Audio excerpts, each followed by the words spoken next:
recursos humanos y bueno, de una serie de cosas que en su momento ya os comentaremos.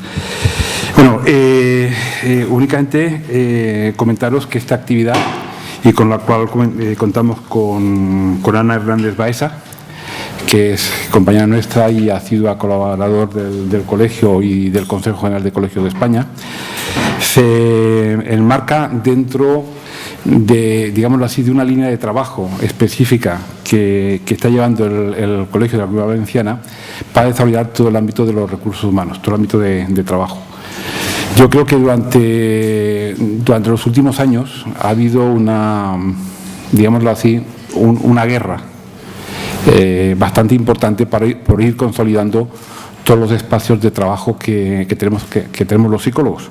Con mucha frecuencia lo que suele ocurrir es que nosotros somos capaces de abrir brecha o de desarrollar un campo determinado, pero luego por distintas razones vienen otros profesionales y ocupan ese campo y por lo tanto perdemos capacidad de inserción laboral, ¿no?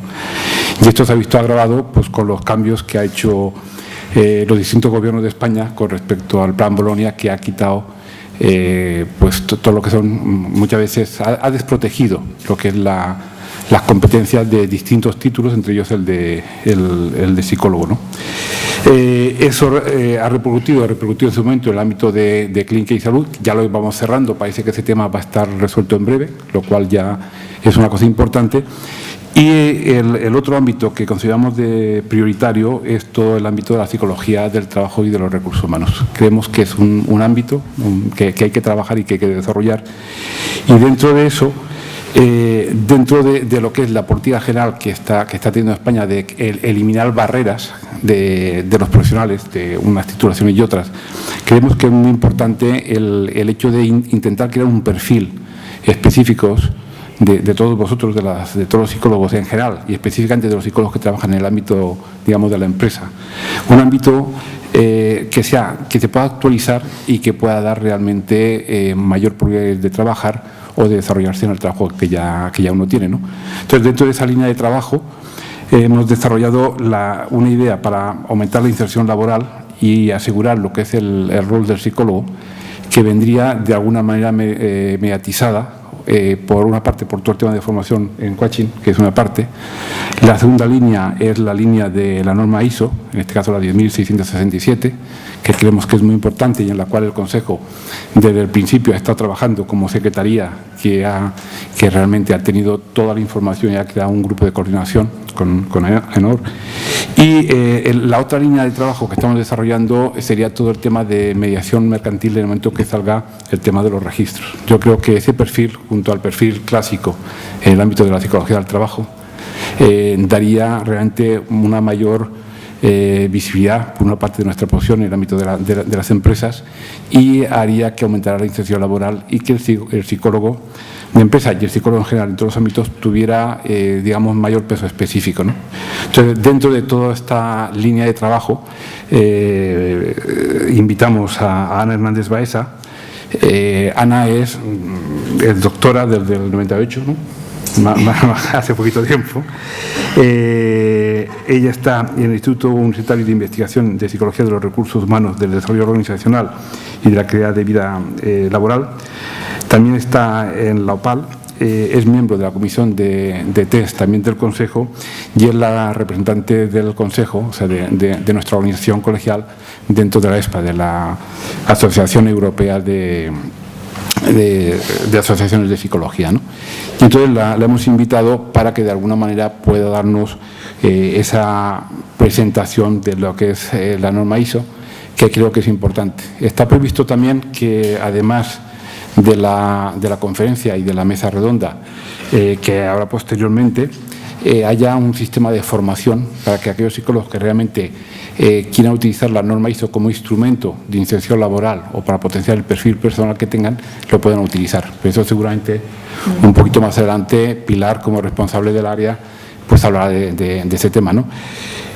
Además de darle las gracias a Ana por estar aquí con nosotros, también quiero dar las gracias a Pilar, porque hace ya un poquito de tiempo, que lleva el área de trabajo y recursos humanos y realmente es un apoyo importante para mí, tanto en el ámbito de la Comunidad Valenciana como en el ámbito del Consejo. La verdad es que gestiona muchos temas y tengo que reconocerlo. Bueno, Ana, y te voy a pasar la palabra. y pues empezar cuando quieras. Yo, con vuestro permiso, me voy a retirar porque acabo de llegar de Madrid y me quiero cambiar un poquito porque voy asado. Oye, muchas gracias por estar aquí, ¿vale? Ana, cuando quieras. Bien, muchas gracias. Bueno, gracias a Pilar por haber pensado en mí y al ilustrísimo señor decano por haber pensado en mí para hacer esta presentación y compartir esta jornada con mis compañeros de mesa redonda posteriormente. Básicamente lo que yo voy a hacer es introduciros un poquito a lo que es la norma ISO, dando una pincelada de cuáles son sus principales partes y cuáles son algunas de las cuestiones más importantes de esta norma. Si se quiere.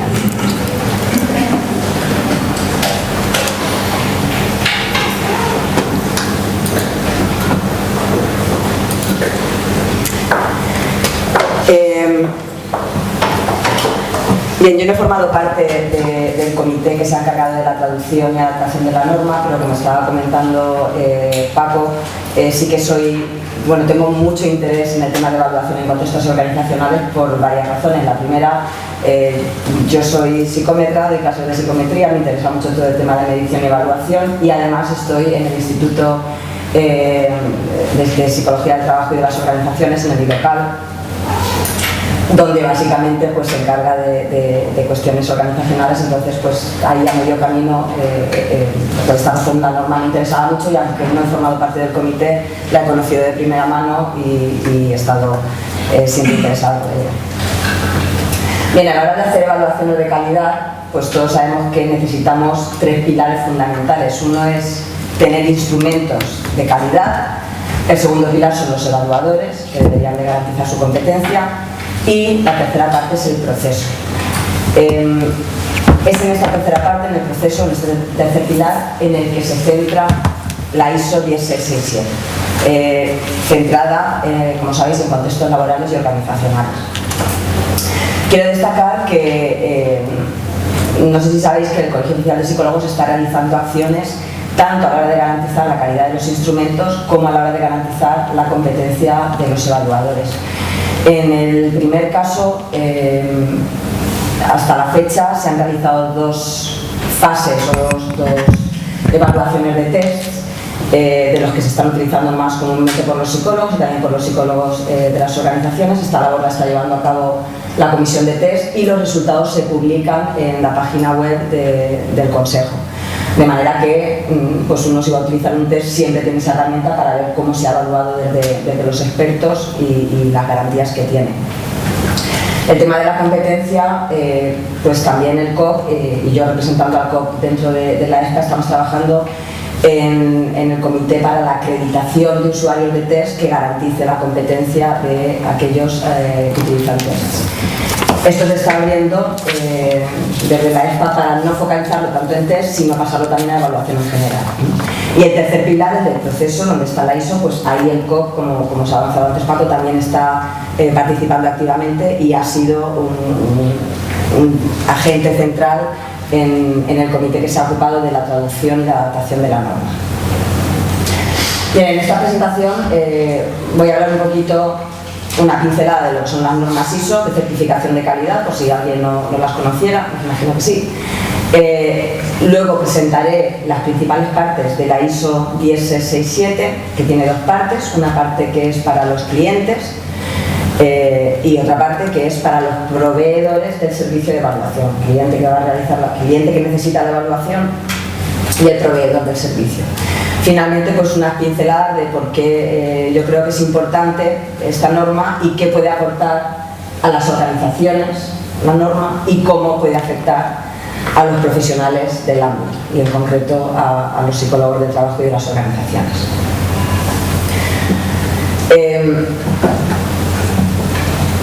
Las normas ISO proporcionan evidencia de que en una organización o producto o proceso o servicio se están cumpliendo los estándares de calidad que son aceptados internacionalmente. Además, estos estándares y el cumplimiento de los estándares se va revisando de manera sistemática para garantizar que se está cumpliendo y manteniendo en el tiempo esta calidad. Las normas ISO no tienen rango legal, pero sí que suponen una importante norma reguladora del mercado. No va a ser lo mismo estar certificado que no estar certificado a la hora de ejercer presión para tener una mayor competitividad en el mercado.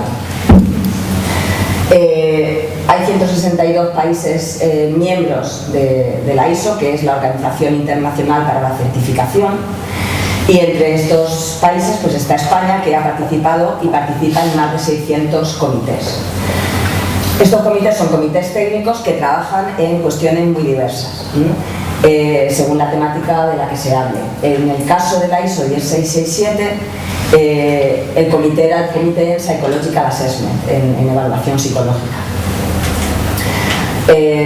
Una vez que se publica una norma ISO, que tiene un periodo bastante largo de gestación normalmente, el cumplimiento de la norma tiene que ser certificada por un agente externo, por una entidad independiente. En España hay distintas agencias que están haciendo la certificación ISO, pero digamos que la agencia líder es AENOR. La certificación, igual la que más conocéis, es la 9001 de gestión de calidad, pero vamos, en la playa de Barcelona pues están las banderitas como que ha recibido la certificación ISO de calidad, medio ambiente, seguridad, hospitales, hay muy distintos ámbitos. Bien, pasando ya a lo que es la norma ISO y un poco como contextualización, ¿de dónde surge esta norma? Bueno, pues sabéis que últimamente hay una especie de pandemia evaluadora, se quieren las organizaciones, empresas, instituciones, se está evaluando cada vez en más medida y a todas horas a más gente.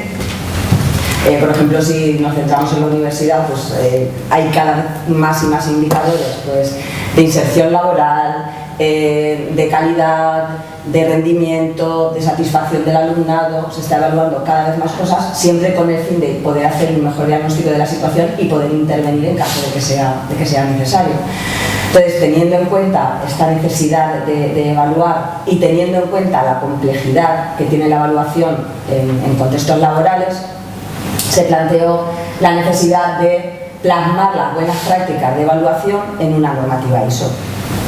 Por ejemplo, a la hora de tener en cuenta esta complejidad de evaluación en contextos laborales, pues hay que empezar a pensar por dónde tenemos que empezar a evaluar, a quién vamos a evaluar, cómo vamos a evaluar, quién va a realizar las evaluaciones, cuándo se van a realizar, qué se va a hacer con los resultados de evaluación. Son muchas las cuestiones a las que tenemos que dar respuesta.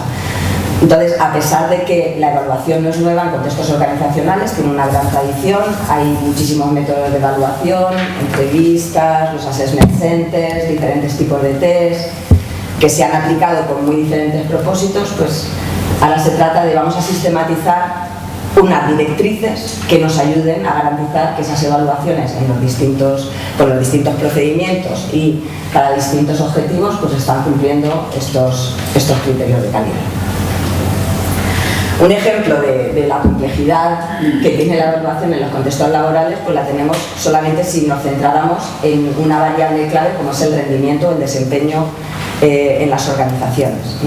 Ahí si quisiéramos realmente tener una idea de por dónde hay que empezar a intervenir en caso de que queramos introducir una mejora, pues bien, tenemos que medir el rendimiento, pero el rendimiento puede ser el rendimiento centrado en la tarea, el rendimiento no centrado en la tarea. Y además de esto, bueno, ¿cuáles son los antecedentes de ese rendimiento? El conocimiento declarativo, conocimiento procedimental, la motivación, que además todo esto depende de las características del individuo, su inteligencia, personalidad, actitudes, intereses, pero no solamente del individuo, sino que también de la organización donde está ese individuo, el clima, la cultura. Todo esto dentro de la organización. Si nos salimos ya fuera de la organización, pues la cosa todavía se complicaría más. Entonces, la evaluación es complicada y tenemos siempre muchas cosas diferentes que evaluar para tener, digamos, una perspectiva clara de qué está sucediendo en un momento dado. Otro ejemplo de la importancia de las evaluaciones, pues, por ejemplo, Google, a la hora de buscar las competencias críticas, por supuesto, además de las competencias en función del puesto concreto que esté buscando Google para desempeñar el trabajo, Lo que más busca es personas altamente inteligentes, por supuesto busca el razonamiento analítico de inteligencia, pero luego tiene unas competencias críticas como son la adaptabilidad, creatividad, entusiasmo, capacidad de comunicación, liderazgo, pasión por tecnología y capacidad para trabajar en equipo.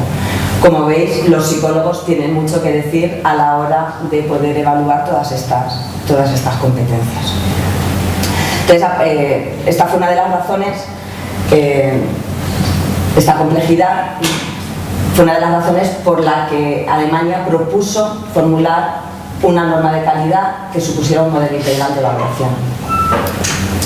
Esta norma se va elaborando a partir del trabajo del comité técnico dedicado a evaluación psicológica, el Psychological Assessment, dando que no introduce nada nuevo, simplemente da estructura, sistematiza muchas normas dispersas que había por ahí por distintas partes. Por ejemplo, algunos de los puntos de partida con los que trabajó el comité pues eran los estándares éticos de la APA, las normas sobre el uso de los tests, las directrices de la International Test Commission. Entonces, un montón de normas que había sueltas pues las va sistematizando y dándole formas. Tras un periodo bastante largo, al final la norma fue publicada en inglés en octubre del 2011 y, como he mencionado antes, tiene dos partes, una que es obligaciones o requisitos del cliente y la otra obligaciones o requisitos de los proveedores del servicio de evaluación. En España, el Ministerio de Industria nombró a ENOR como organismo oficial para la traducción y adaptación del test, que formaron un comité junto con miembros del COP y AEDIPE. La norma se espera que esté publicada en BOE, ahí pone a principios del 2013, ya no estamos tan a principios, pero vamos, en principio, si no pasa nada en junio, ¿no? Sí. Ya se podrá empezar a aplicar. Ahora, sí, ya luego lo comentaremos, en marzo apareció, no han habido alegaciones y ahora en 15 días. En 15 días ya se publicará. Ya será definitiva. En BOE. Sí, ya está a puntito de cambio. Está la posibilidad de la certificación oficial. No sé si alguna agencia luego también, imagino que sí, comenzará a establecer las certificaciones, pero por ahora AENOR va a ser el organismo oficial certificando, y también Psicotec, la consultora de recursos humanos, está tomando un papel muy activo a la hora de, digamos, publicitar esta norma y ayudar a empresas a estar preparadas para el momento en que quisieran ser certificadas. Es importante esta distinción que estoy haciendo. Está la posibilidad de la certificación oficial o está también la posibilidad de simplemente adoptarla de hecho. Esto es una cosa que se suele hacer en Estados Unidos bastante, sabéis que por certificarse pues habrá que pagar, etcétera, etcétera. Entonces a lo mejor un cliente que sea muy chiquitito pues no le interesa poner en marcha todo el proceso, pero sí que al menos seguir algunas o todas, idealmente, las recomendaciones de los estándares. Aunque por supuesto no es lo mismo, si tienes la certificación oficial pues tienes un valor añadido más que si simplemente la estás adoptando de hecho pero sin la certificación externa que lo haga. La norma ISO, entrando a las características generales, no va a describir ni requisitos técnicos de calidad ni directrices técnicas profesionales concretas. Digamos que son directrices generales de cómo se debe de hacer una evaluación. Sí que se va a hacer explícita que la calidad de la evaluación debe de tener en cuenta los objetivos de la evaluación, la relevancia de los instrumentos utilizados en función de cuál sea el objetivo de la evaluación, la validez y fiabilidad de los instrumentos, la equidad y estandarización en la aplicación de los instrumentos, la competencia de quien realiza las evaluaciones y algunas cuestiones prácticas como la viabilidad de la evaluación, la utilidad, etc. ¿Cuál es el objetivo último de la norma? Pues el objetivo es que las organizaciones sean usuarios de evaluaciones mejores y más objetivas, que les permitan tomar decisiones más adecuadas para la organización, por lo tanto van a resultar más eficientes, y además que fomenten el potencial, el bienestar y el ajuste a la organización de todos sus empleados.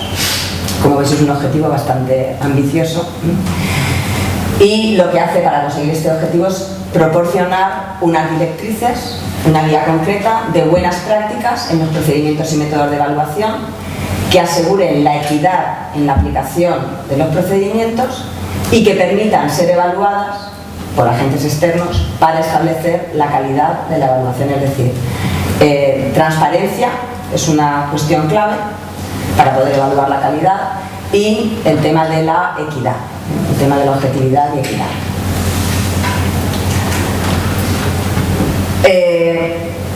Otras características generales un poquito más detalladas. La ISO va a regular cuál es el establecimiento o cómo se pueden establecer acuerdos y contratos de calidad entre el cliente y el proveedor del servicio.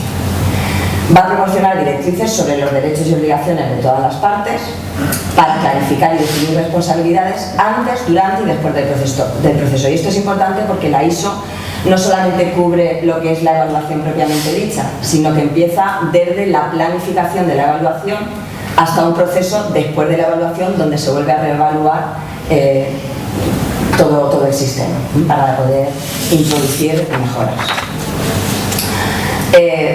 Por lo tanto, cubre todo el proceso desde el contrato entre cliente y proveedor hasta la utilización de los resultados, pasando por la metodología concreta que se va a utilizar en cada caso.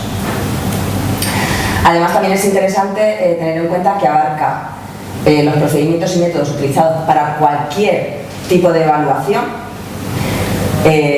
sea para selección de personal, para formación, para promoción, para evaluar el clima laboral, cualquier tipo de evaluación, con cualquier tipo de método, como estaba diciendo antes, entrevistas, assessment centers, test estandarizados, y además a cualquier nivel. Explícitamente, la norma es aplicable a nivel individual, a nivel grupal o de equipo de trabajo en ocasiones, y a nivel organizacional. También cubre todo el ciclo de desarrollo de carrera, desde el reclutamiento y selección de personal hasta la planificación de la jubilación, pasando por formación, promoción, recolocación, etc.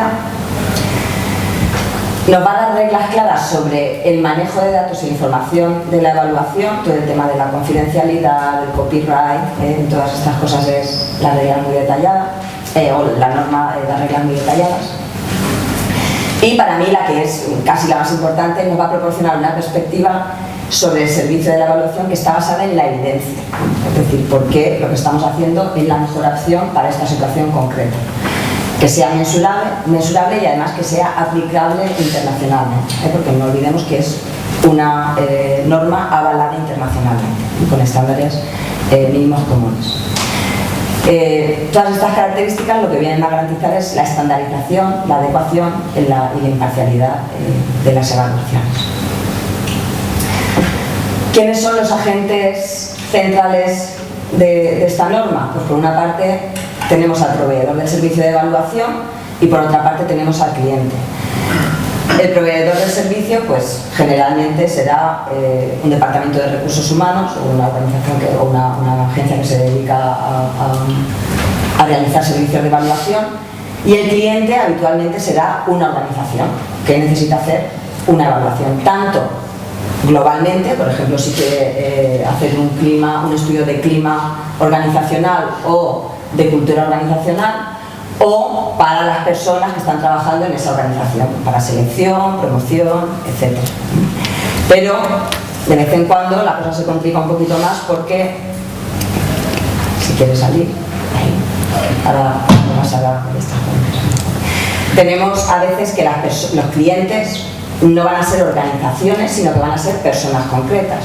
¿Cuándo se podría dar este caso? Pues, por ejemplo, una persona que necesite coaching, individualmente quiere coaching o quiere orientación vocacional, de manera que el cliente puede ser una organización o puede ser una persona concreta, que puede ser parte de una organización o no.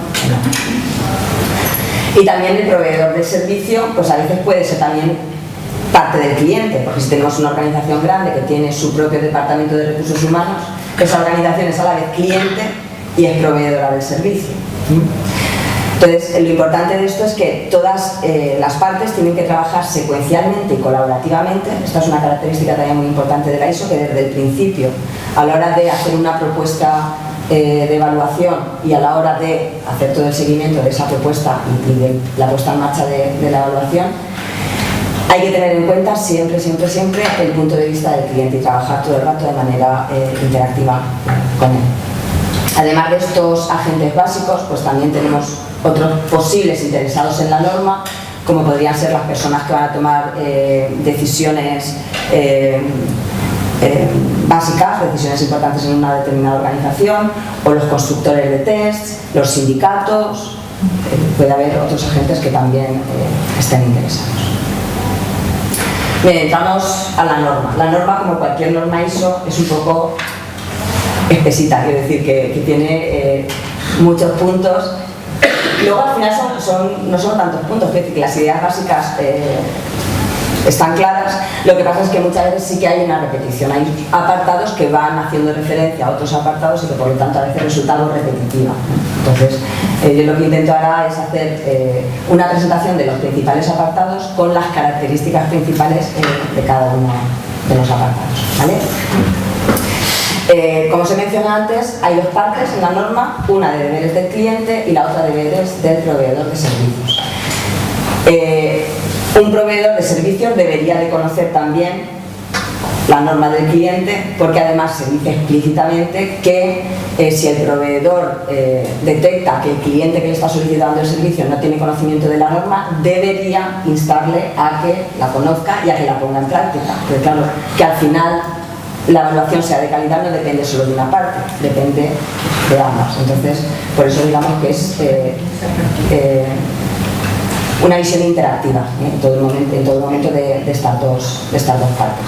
Básicamente los puntos se repiten, hay algunas cositas que son diferentes lógicamente, pero las secciones principales son las mismas para el cliente y para el proveedor de servicio. ¿Vale? Además de una breve introducción, la norma consta de 6 apartados y 4 anexos informativos. El primer apartado es objeto y campo de aplicación de la norma. Luego tiene un segundo apartado donde se dan una serie de términos y definiciones.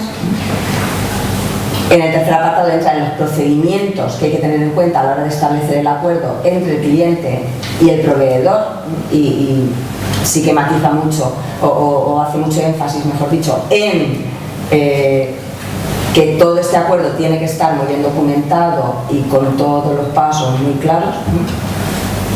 Y luego tiene lo que es la parte central de la norma, que es procedimientos pre-evaluación, la evaluación propiamente dicha, y un proceso de post-evaluación, un proceso de seguimiento. Los anexos, el primero está referido a los derechos y deberes de las personas evaluadas. El anexo B tiene información sobre la documentación técnica de métodos y procedimientos de evaluación, todas las cuestiones relacionadas con fiabilidad, validez, actualización de los instrumentos de medida, etc. El tercer anexo tiene información complementaria sobre análisis e interpretación de resultados y finalmente el último anexo es para la elaboración de informes. Entrando en el primer apartado, el objeto y campo de aplicación. Básicamente aquí lo que se establece es una primera aproximación a cómo se tiene que hacer una evaluación de calidad, qué cosas hay que tener en cuenta a la hora de hacer la evaluación de calidad. Tener en cuenta las necesidades y cuál va a ser la lógica de la evaluación, establecer las condiciones de uso de esa evaluación, los procedimientos y métodos concretos que se van a utilizar entre el abanico de procedimientos que podamos utilizar, métodos que garanticen la competencia y profesionalidad de los evaluadores, cuestiones relacionadas con el acceso, el uso y la custodia de los resultados y finalmente las decisiones que se van a tomar mediante la evaluación. El segundo apartado es el de términos y condiciones. Pues nada, lo que intenta es poner en un lenguaje común tanto para el cliente como para el proveedor del servicio. Entonces, para algunos de los términos más comunes, pues qué es seguridad, qué es competencia, qué es el acuerdo, qué es el evaluador, se van estableciendo unas definiciones de manera que exista un lenguaje común para comunicarse entre el cliente y el proveedor del servicio. Tercera parte, los procedimientos para establecer el acuerdo entre cliente y proveedor. Aquí hay distintos subapartados. Uno es establecer el acuerdo para el servicio, deberes del proveedor o del cliente, en caso de que sea la parte del cliente. Por ejemplo, entre los deberes del cliente pues estaría explicar claramente cuáles son sus necesidades de evaluación, comprometerse al cumplimiento del contrato que se haya establecido entre ambas partes, garantizar la confidencialidad de los datos y de la información que se va a manejar, exigir al proveedor garantías de que los métodos que se eligen están basados en la evidencia, exigir al proveedor la competencia de las personas implicadas en la evaluación. Luego, por otro lado, entre los deberes del proveedor pues está hacer una presentación exhaustiva de toda la información al cliente, hacer la propuesta más adecuada en función de cuáles sean las necesidades del cliente, garantizar la competencia de todas las personas implicadas. Entonces tenemos un detalle de cuáles son los deberes de unos y de otros. El tercer punto se centra en la relación entre cliente y proveedor, que hace referencia a eso que os comentaba antes, básicamente, que si el proveedor del servicio detecta que el cliente no está siguiendo la norma ISO, pues debería de instarle a que la utilice o que la esté siguiendo también a la hora de demandar ese servicio, para que ambos estén utilizando el mismo lenguaje y la misma norma, que es lo que va a garantizar en último grado la calidad de la evaluación. El cuarto punto sería garantías de la competencia del proveedor, entonces tiene que estar especificado también en el acuerdo.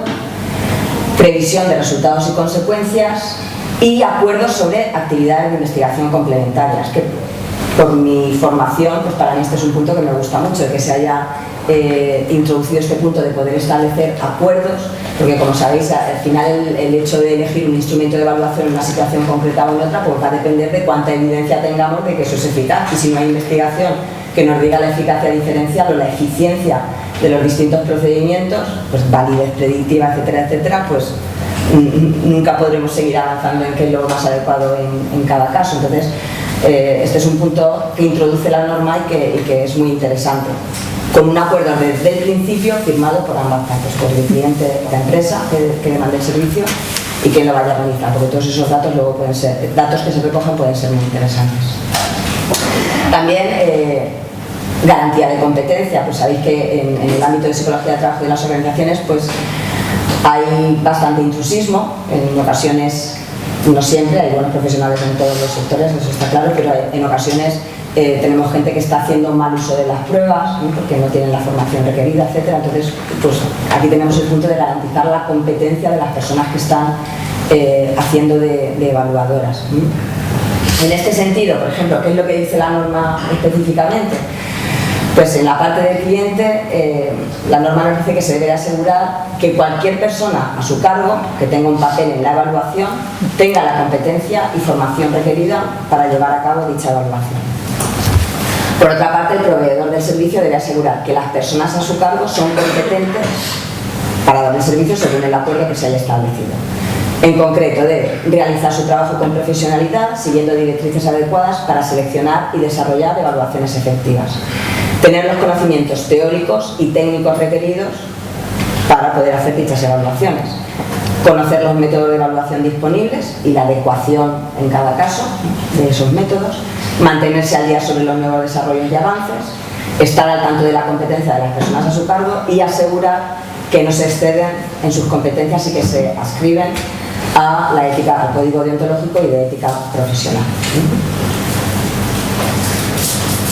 Todas estas cuestiones que veis aquí, es decir, no vale con decir una empresa que quiera certificarse, no vale con decir yo es que estoy haciendo todo esto, hay que documentarlo, que esa es la verdad. Hemos dicho que una de las características de la norma es la transparencia, entonces básicamente si estás diciendo que haces esto, tienes que documentar cómo estás llevando a cabo las acciones que garanticen el cumplimiento de la norma.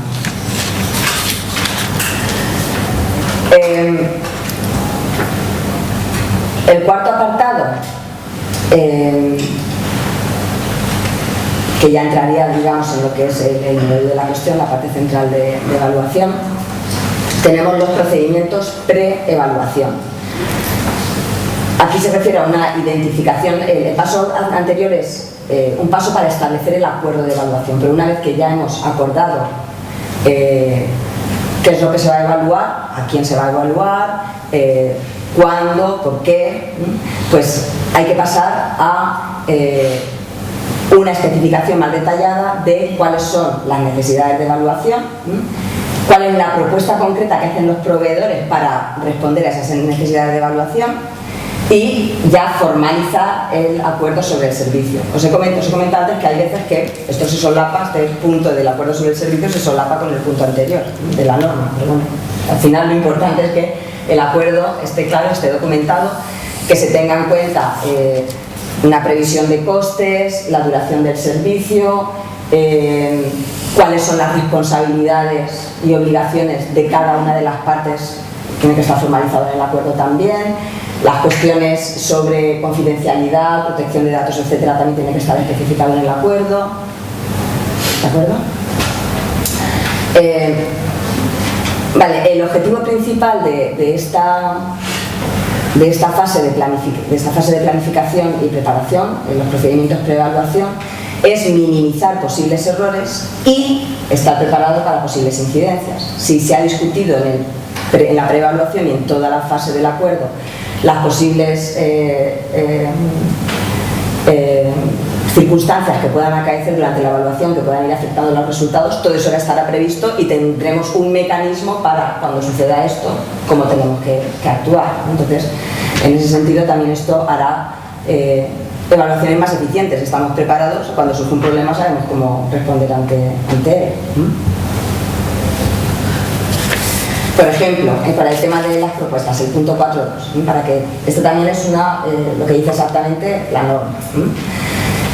El proveedor realizará una propuesta sobre el servicio que mejor se ajuste a las necesidades y personas a evaluar. Y la documentación de propuesta debe contener. ¿Qué es lo que se debe documentar cuando se hace una propuesta? Se debe justificar por qué se ha escogido el método de evaluación que se ha escogido, es decir, justificar la calidad técnica y la utilidad del método propuesto. Para esto nos va a ser muy útil el anexo B, que hacía referencia a estas cuestiones de calidad de los instrumentos. Hay que aportar las razones de la elección del método, la evidencia sobre su adecuación de uso e interpretación, y también hay que especificar si requieren supervisión o no. Por ejemplo, y también porque es una norma internacional, hay algunos test, por ejemplo, que no requieren ser psicólogo para poder aplicarse. La aplicación colectiva tú puedes darlo, un autoinforme, y no se requiere ser un psicólogo formado para poder hacer ese tipo de medida. Pero si vas a pasar un WISE, pues lógicamente sí que tienes que ser un psicólogo. Entonces, bajo qué condiciones se pueden aplicar o no se pueden aplicar cada uno de los procedimientos de evaluación. Y también muy importante, hacer ajustes apropiados para personas con necesidades especiales que pudiéramos tener en la evaluación. Todo eso tiene que estar documentado a la hora de hacer la propuesta. También hay que explicar el modo en que los resultados van a ser usados para responder a las necesidades de evaluación, a las necesidades o los motivos por los que te han contratado para el servicio. También hay que informar de los posibles riesgos relacionados con aspectos legales, seguridad, copyright, estas cuestiones. Y por otra parte, el cliente debe de revisar las propuestas, en lo que se dice en la parte del cliente, de obligaciones del cliente, es que debe revisar las propuestas del proveedor para escoger cuál es la más adecuada, que satisfaga sus necesidades, lógicamente también teniendo en cuenta las constricciones que tenga el cliente. Una cosa es el ideal y otra cosa es lo que se vaya a poder hacer en función de pues el tiempo de que se disponga, el personal de que se disponga, etcétera, etcétera. Pero como veis, de nuevo documentación de todas estas cuestiones. Pasando a la evaluación propiamente dicha. En la evaluación hay, como es en la parte central, lógicamente la que tiene más subsecciones, hay una que está dedicada a cuáles son las fases concretas de la evaluación. De nuevo, planificación de la evaluación, pero ya está ya a corto plazo, a qué material necesito, en qué despacho nos vamos a poner, o cuestiones más logísticas también. Información a todas las partes implicadas en la evaluación, de cómo se va a recoger la información, durante cuánto tiempo, etcétera, etcétera, para que todo el mundo tenga información clara de qué tipo de datos se van a recoger y qué se va a hacer con ellos. Luego se pasaría a lo que es la ejecución o el desarrollo de la evaluación en sí, interpretación y uso de resultados, elaboración y presentación de informes, feedback y valoración de la evaluación. Todas estas cuestiones, además, han tenido que ser tratadas en el acuerdo. En el acuerdo se ha tenido ya que establecer, y por escrito, si va a ser necesario dar feedback o no, a quién se va a dar feedback, o qué tipo de informe va a ser el más adecuado, etcétera. Por ejemplo, de nuevo, esto es lo que dice la norma para uno de los puntos concretos, para que os hagáis una idea de la norma, que va a estar publicada en breve, pero para que veamos a qué hace referencia. La norma nos dice que los informes deben de prepararse de forma adecuada, detallando las puntuaciones que se han obtenido, cómo se interpretan esas puntuaciones y las conclusiones que se sacan a partir de esa interpretación. Además, el lenguaje y el tipo de informe debe de ajustarse al usuario último de ese informe, al destinatario. Deben de ser verificables de manera independiente, que a partir de las mismas puntuaciones la interpretación fuera similar. Si son generados por ordenador, debe de reconocerse las limitaciones que tiene el uso de este informe, las limitaciones y el alcance que puede tener este tipo de informes. Y se debe de asegurar que solamente tienen acceso a los informes las personas sobre las que se haya acordado que tendrían acceso a esa información. Además, todos deberían de tener conocimiento de quién va a recibir los informes. Cuando sea pertinente, pues también se proporcionaría al cliente, a la organización, directrices sobre cómo utilizar los resultados que se hayan obtenido según lo establecido en el acuerdo. Por ejemplo, para este punto, recuerdo que tenemos ese anexo de información complementaria de elaboración de informes que también va a ser muy útil a la hora de garantizar que cumplimos con las directrices que nos dice la norma. Finalmente, el último punto es la revisión de la norma, es lo que se llama la postevaluación. Hay que evaluar que los objetivos se han cumplido, qué partes del diseño trazado no han podido cumplirse y por qué. De nuevo hay que documentar todos los desvíos del plan original, por documentarlos. Por ejemplo, si la combinación de puntuaciones ha sido la más adecuada a lo largo de las distintas pruebas, por ejemplo, para la selección de personal, si cómo se ha dado peso a los distintos aspectos es más adecuado o para una futura evaluación deberían de mejorarse, cambiarse. Es decir, todo esto lo que nos hace es ir mejorando de manera continua lo que es el proceso de evaluación. Entonces, básicamente, pues evaluaremos si los resultados son los esperados, si las consecuencias han sido también las normales, o sea, haya habido alguna consecuencia imprevista que deba de tenerse en cuenta para evaluaciones posteriores, y ver qué cambios sería, en general, sería deseable introducir en el futuro, los planes de mejora. En síntesis, y tomado de José Muñiz, que fue el representante de la ISO original, del comité ISO original, que es lo que en 5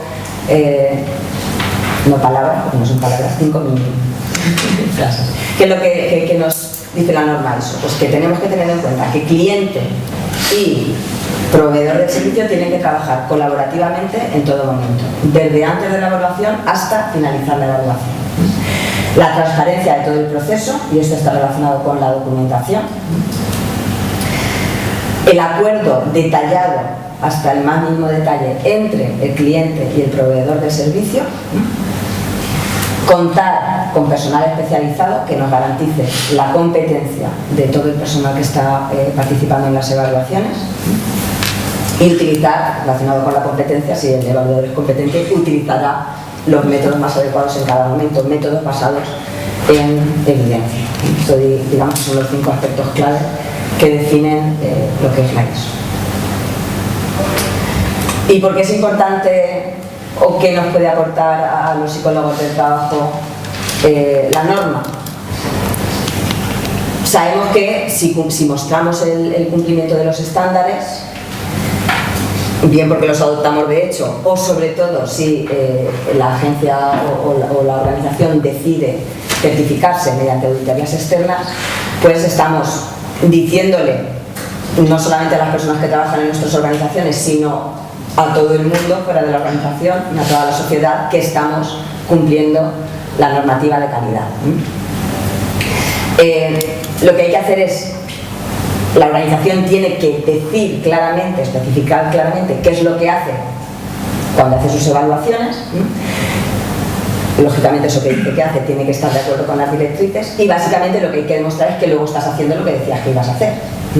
¿Qué es lo que se consigue con esto? Pues se consigue aumentar la transparencia del proceso, aumentar la objetividad del proceso y, a fin de cuentas, aumentar la calidad, que va a tener beneficios para la empresa que ha solicitado el servicio de evaluación, está contratando, por ejemplo, si es un proceso de selección, pues probablemente está seleccionando a los mejores candidatos, mejor que si no hubiera entrado dentro de esta dinámica del proceso de selección. Además, también el hecho de la mejora continua, está realizando mejoras continuas que le van a ir mejorando en todo el proceso, y cuando tenga que volver a hacer una nueva selección, pues va a ir solventando algunos de los problemas que surgieron en situaciones anteriores. También, de cara a las personas que seleccionamos, pues conseguimos un mejor ajuste para la organización, un mejor ajuste para el puesto, también un mejor bienestar psicológico de las personas que trabajan en nuestra organización, a fin de cuentas. Y esto pues va a redundar en una mejor opinión de la profesión de las personas que participamos en la evaluación de personas en contextos laborales, por distintos motivos. Además, si se hace bien, al principio pues sí que se va a hacer una inversión de esfuerzo en poner en marcha todo lo que es la normativa ISO, pero al final se van a reducir costes, porque tenemos la previsión de problemas y potenciales soluciones a esos problemas. Se mejorarán las decisiones de la evaluación y supondrá una ventaja competitiva que mejorará la reputación de nuestra organización, de nuestra agencia, si somos un proveedor de servicio, tanto para una mejor imagen, tanto para la sociedad, como decíamos, como para clientes potenciales, para todo el mundo, a fin de cuentas. Mejora el trabajo y rendimiento en las organizaciones, que es, digamos, una de las partes más críticas para las organizaciones. Protegerá, incrementará la protección sobre cuestiones legales. Si tú tienes documentado que has seguido un proceso objetivo y equitativo, justo para las personas que han participado en la evaluación, pues tienes esa protección contra posibles demandas por discriminación o lo que sea. Y también pues garantiza la capacitación de los evaluadores, porque se está haciendo mucho énfasis en la experiencia y competencia de los evaluadores. Formación continua, conocimiento de la calidad de los diferentes instrumentos de medida, conocimiento de los test, de la calidad de los test como instrumento de medida, etcétera, etcétera. Y siempre, si tenemos todo documentado, pues mejor que mejor. A fin de cuentas, se trata de mejorar la competitividad en el mercado, el hecho de obtener esta certificación, y independientemente de que uno decida certificarse o simplemente adoptar la norma de hecho, pues va a promover una mejora continua que va a redundar en el bien de todas las organizaciones. Y nada, muchas gracias por vuestra atención.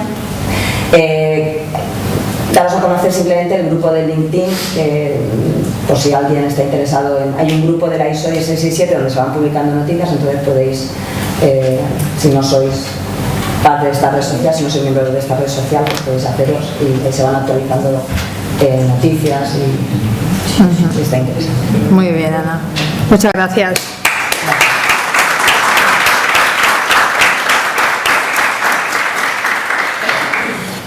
Muy bien, lo que teníamos pensado es que vamos a continuar ahora con los compañeros, con Fernando y con Marina, que nos van a acompañar, y vamos a iniciar la mesa redonda sobre la aplicación y sobre la repercusión de la norma en el ámbito de recursos humanos.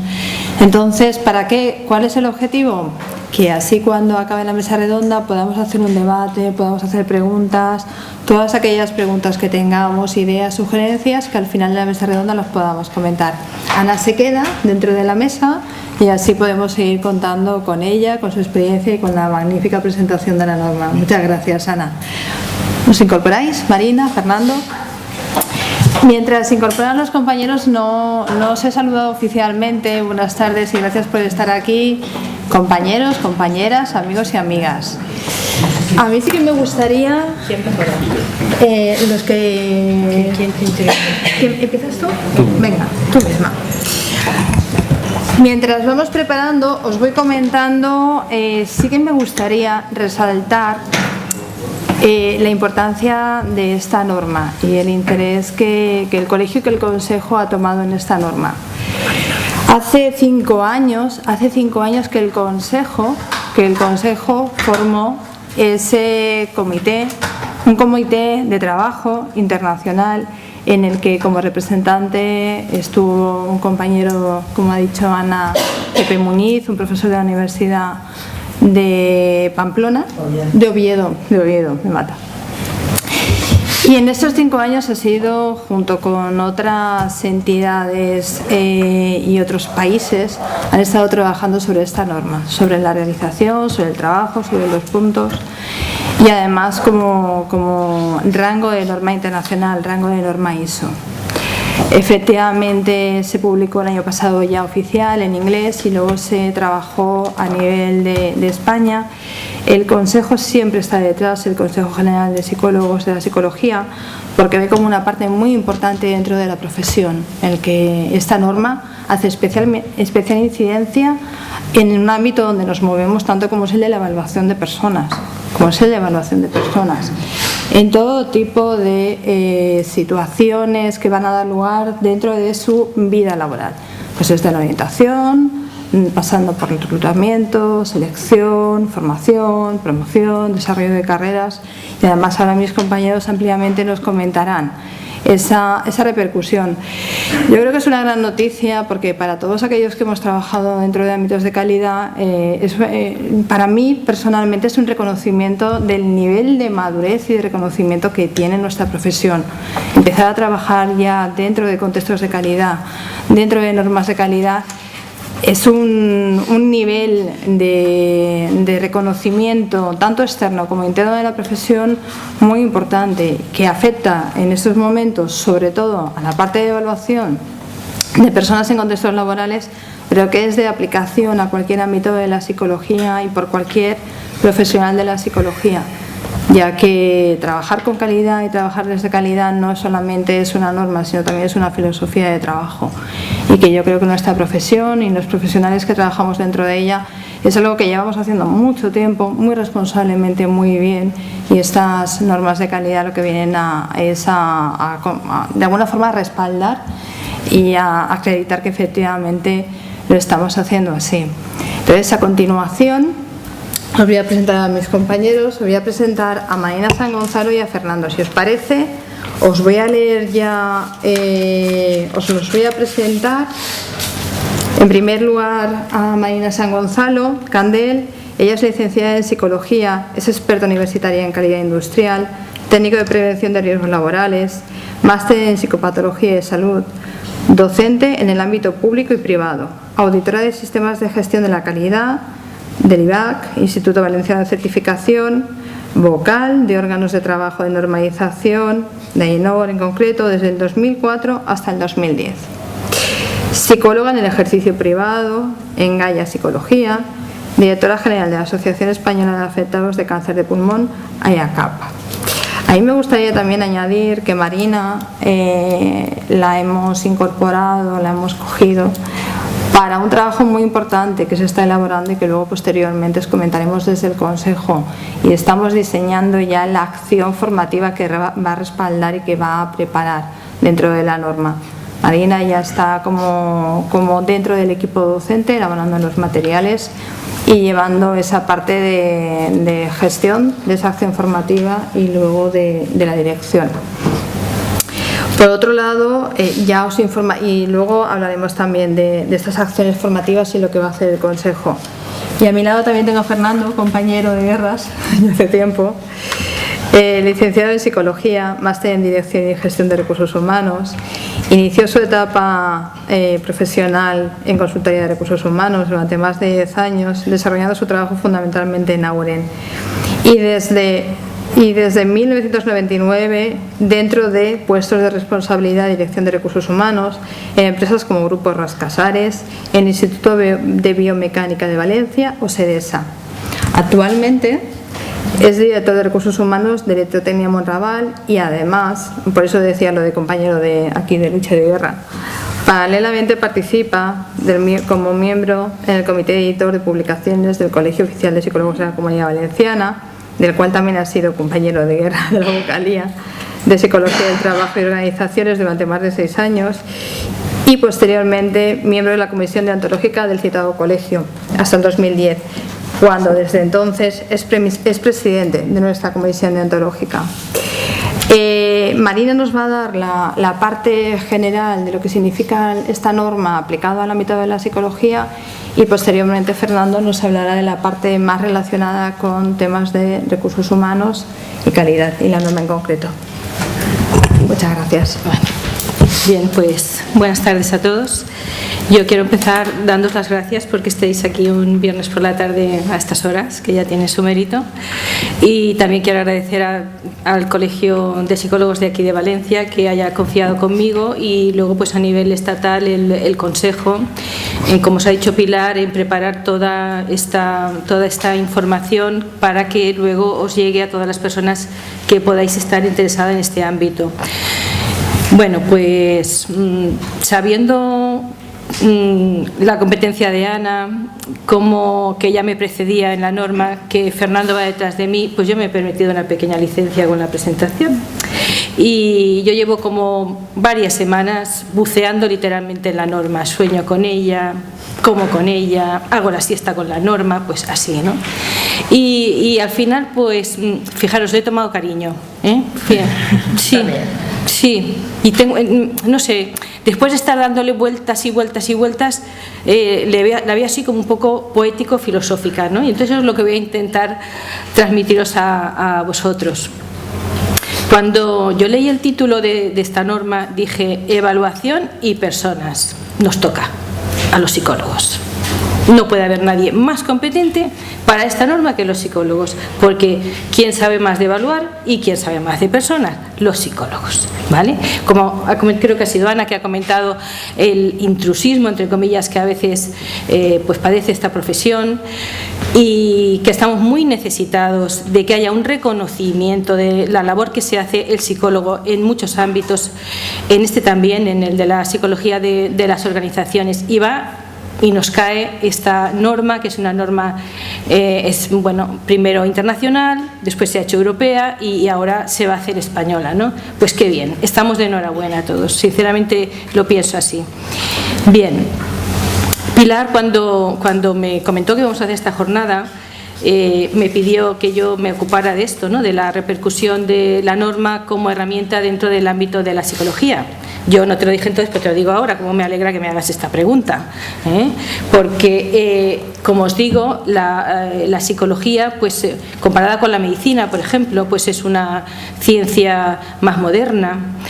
No tenemos este sentido de corporativismo que tienen los médicos. Os hablo de los médicos porque yo dirijo una asociación de pacientes de cáncer, entonces tengo mucho contacto con los oncólogos y me fijo mucho en lo que hacen ellos, me fijo porque son listos, son muy listos. Entonces ellos, fijaros, han montado una cosa hace un par de años que se llama la Fundación ECO. La Fundación ECO es la excelencia y calidad en la oncología. Y en esa fundación, que está presidida por el doctor Carlos Camps, que es el jefe de oncología de aquí del Hospital General Universitario de Valencia, Pues fijaros que habla de excelencia y calidad, confluye la crème de la oncología, ¿vale? Quiere decirse que se lo toman muy en serio lo de la calidad y se lo toman muy en serio el ser excelentes en lo que hacen. Y a mí me gustaría que nosotros, que tenemos esta oportunidad, nos dotáramos de ese sentido también de responsabilidad y viéramos dónde tenemos las oportunidades, porque realmente creo que es muy necesario. La norma habla de organizaciones, de lo que es una organización. Entonces, yo me he ido a la norma 9000, que es la que habla de definiciones, y ahí da una definición de organización muy amplia, como un conjunto de personas e instalaciones con una disposición de responsabilidades, autoridades y relaciones.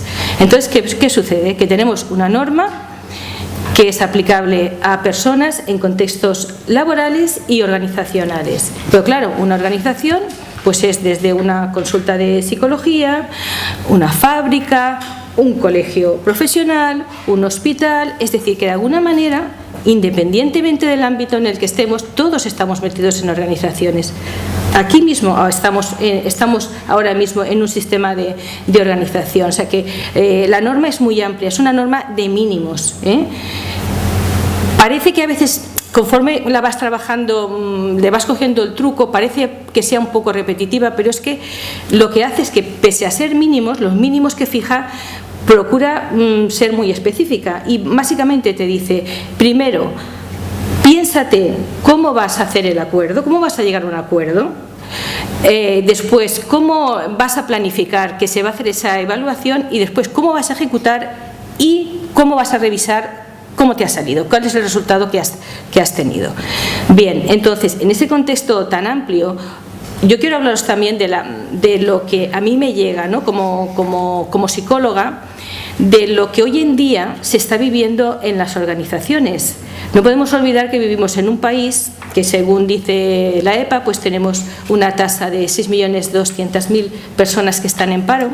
Eso yo creo que nos da una responsabilidad añadida a las personas que trabajamos en evaluación de recursos humanos, porque nos obliga a hacer muy bien nuestro trabajo en beneficio de la sociedad y en beneficio de todas las personas que hoy en día están tan necesitadas de un puesto de trabajo, y sabemos lo importante que es que haya un buen ajuste entre la persona y la organización, porque si no sucede así, pues podemos tener organizaciones, pero organizaciones donde las personas hablan pero no se comunican, hablan mucho pero realmente no entienden nada de lo que dicen y entonces son ambientes muy confusos, o organizaciones donde las personas están muy ocupadas, pues no sé, en subir, en bajar, hay otros que silban y miran hacia otra parte, se distraen, ¿no? Y un señor que está ahí arriba que lo preside todo pero que no ve nada. También podemos tener organizaciones que están enfrentadas, donde las personas no tienen claros los objetivos y entonces están unos enfrente de otros, no van todos en la misma dirección, con los consiguientes perjuicios que eso puede causar. Organizaciones donde las personas son pues partes de un engranaje, van ahí en una rueda mecánicamente sin saber muy bien por qué. Bueno, pues entro, llego a mi hora, me voy. El clima, pues ¿eso qué es? La temperatura que tenemos hoy, que hace poniente, o qué es eso del clima, o lo de los 360 grados, cualquiera evalúa a mi jefe, a ver qué es esto de la evaluación de 360 grados. Bien, organizaciones también pues que pueden ser peones, donde sí que hay unas jerarquías claras, pero realmente es difícil mover el que las personas progresen y crezcan dentro de las organizaciones. De todas estas cosas se ocupa la norma, lo que pasa es que la norma hay que trabajarla y hay que adaptarla a la realidad de los recursos humanos. Bien, a mí me gusta este tipo de organización, ¿vale? Esta organización que de alguna manera refleja dónde vivimos, unas manos que se entrelazan, que se apoyan, y de alguna forma creo que los psicólogos podemos humanizar, aportar un sentido ético al trabajo que se hace en recursos humanos. Y la norma a mí me gusta mucho porque habla de deberes, habla de obligaciones y habla de respeto. Habla de respeto y habla de respeto para las personas y de respeto hacia la legalidad, es decir, al cumplimiento de las leyes que aplican en cada caso. Y eso yo creo que es muy importante, porque el que la adopte voluntariamente, pues bien, él verá cómo la adopta y cómo se la aplica y los resultados que tiene, pero evidentemente si alguien quiere certificar y ponerse un sellito que diga que cumple con esta norma, pues va a tener que garantizar unos mínimos de respeto, y me parece muy importante. También la norma. Creo que va en la dirección de dar entidad a las organizaciones, de darles un sentido de unidad, de algo que tiene un objetivo en una dirección. Y de hecho, donde hay personas hay conflictos, es decir, que es inherente con los seres humanos, ¿vale? Entonces, una organización donde no se valore el capital humano, donde no se valore a las personas en una situación económica como la que tenemos hoy en día, realmente es muy, muy complicado, porque esta frase que os he puesto ahí, yo estoy absolutamente convencida de ello y me lo dice mi experiencia profesional, que las personas somos parte de las organizaciones, pero que el secreto del éxito en las organizaciones reside en las personas que las conforman. Otra cosa muy bonita de la norma es que cuando habla de la evaluación de personas, fijaos que hay una parte que a todos nos suena mucho, que es la del proveedor del servicio, pero incluye una primera parte donde habla del cliente, de los deberes del cliente. Y aquí hay como un cambio de roles, ¿vale? Porque la norma dice que el cliente tiene que identificar los requisitos de partida, es decir, qué es lo que necesito, qué quiero evaluar, qué necesito para mi organización, con lo cual va a tener que identificar sus necesidades, y en ese momento el cliente se convierte en evaluador y seleccionador del proveedor de servicio, o sea que necesita saber algo de evaluación si quiere ser hábil, aunque solo sea para contratar un buen proveedor de servicios de recursos humanos, y eso me parece una novedad muy, muy interesante.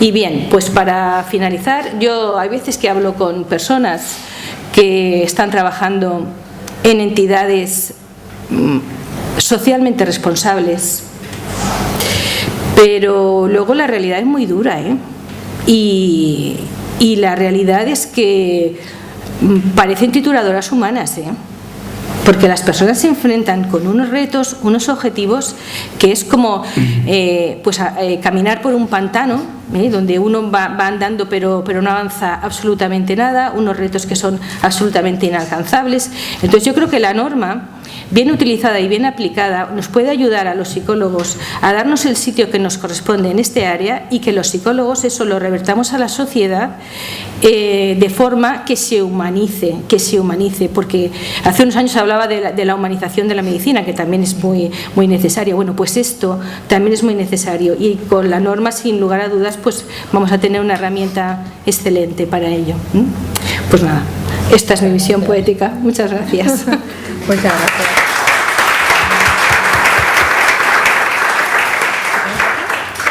¿Quieres que sea, Fernando?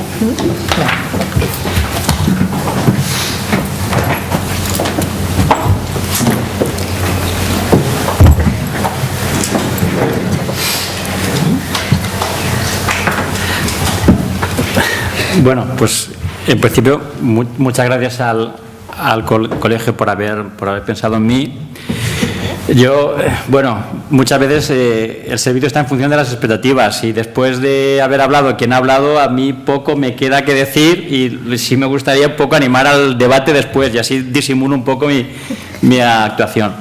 Mirad, yo, la verdad es que las transparencias tuyas, Marina, han sido preciosas, y bueno, las tuyas han estado también muy bien. Las mías tengo que reconoceros que vamos a volver a lo que es la norma, es decir, a un ladrillo. Es decir, las transparencias, los británicos le llaman slides, nosotros le llamamos transparencias, las mías, ya veréis, son como ladrillos. Pero bueno, antes de pasar, así que quería comentaros una cosa. Para mí, hace, la verdad es que un montón de años, me he dado cuenta hoy porque he mirado a la fecha y me he quedado un poco...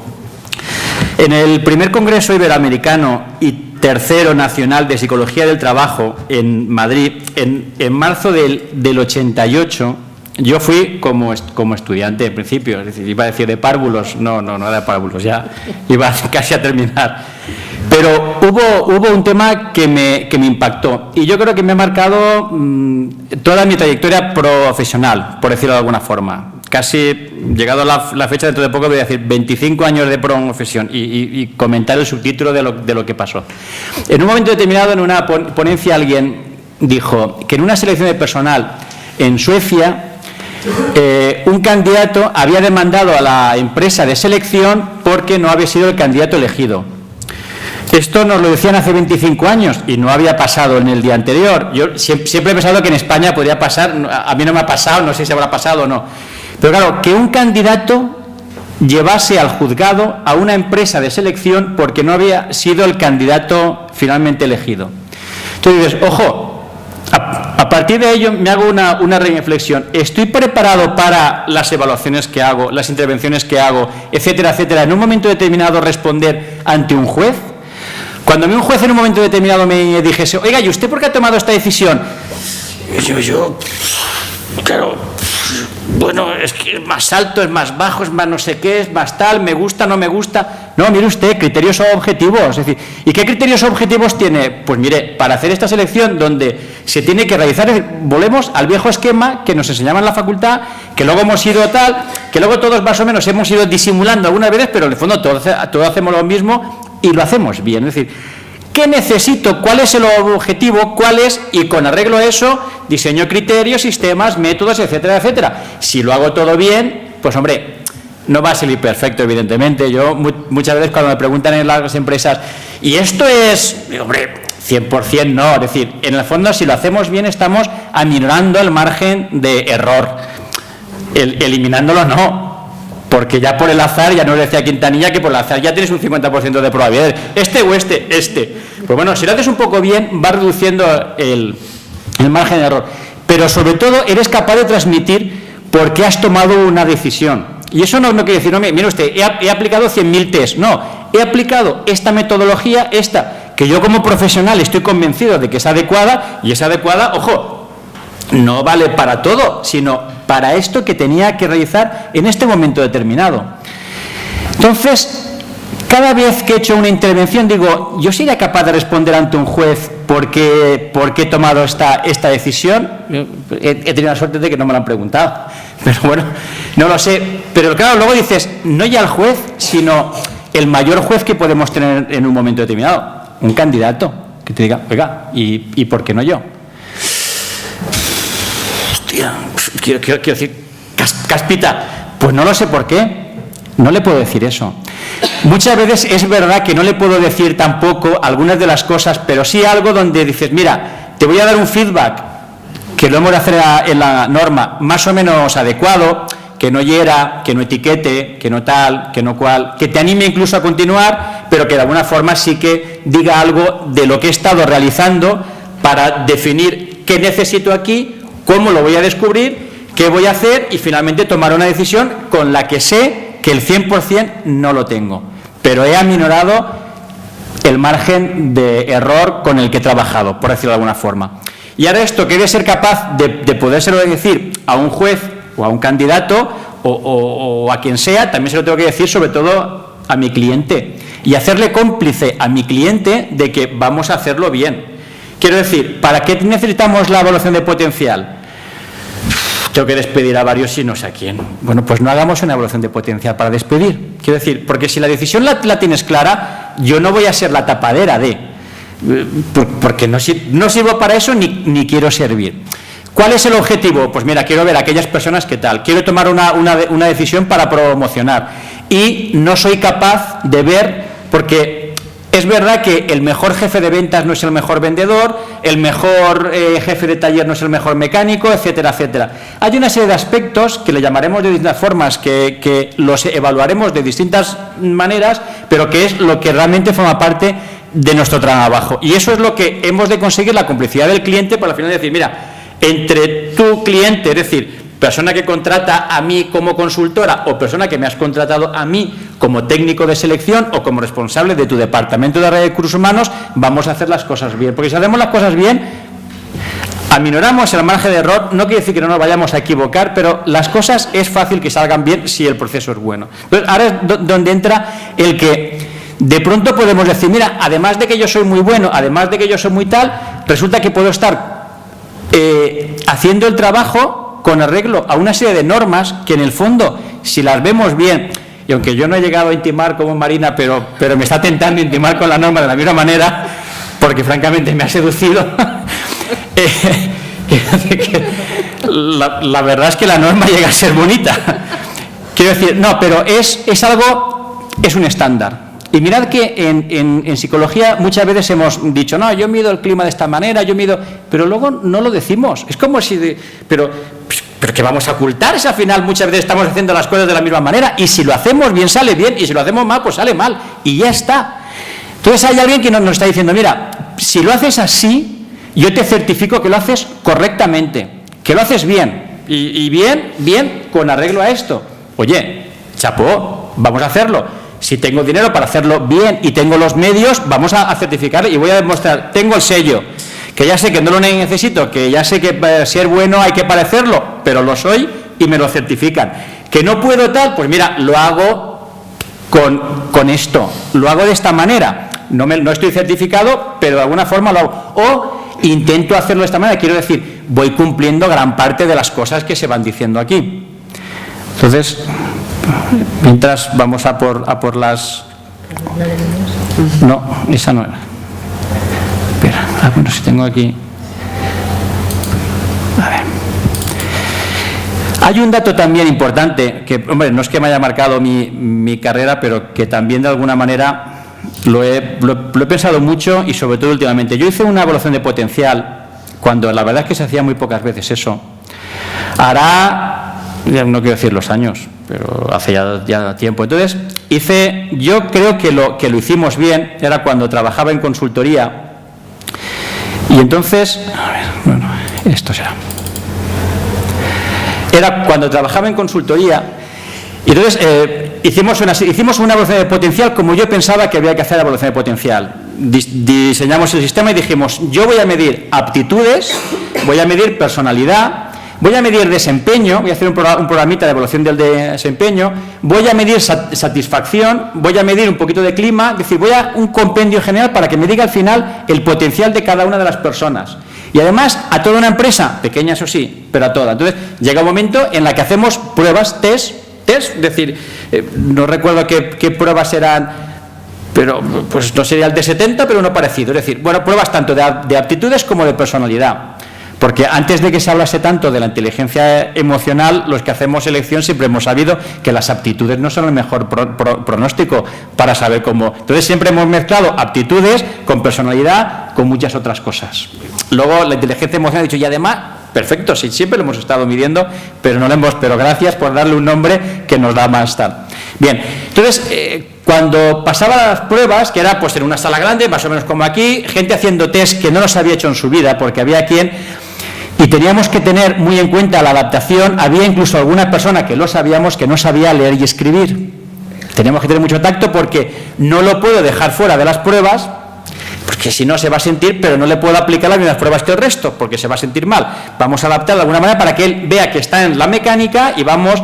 Por cierto, una persona que no sabía leer y escribir tenía una aptitud espacial impresionante.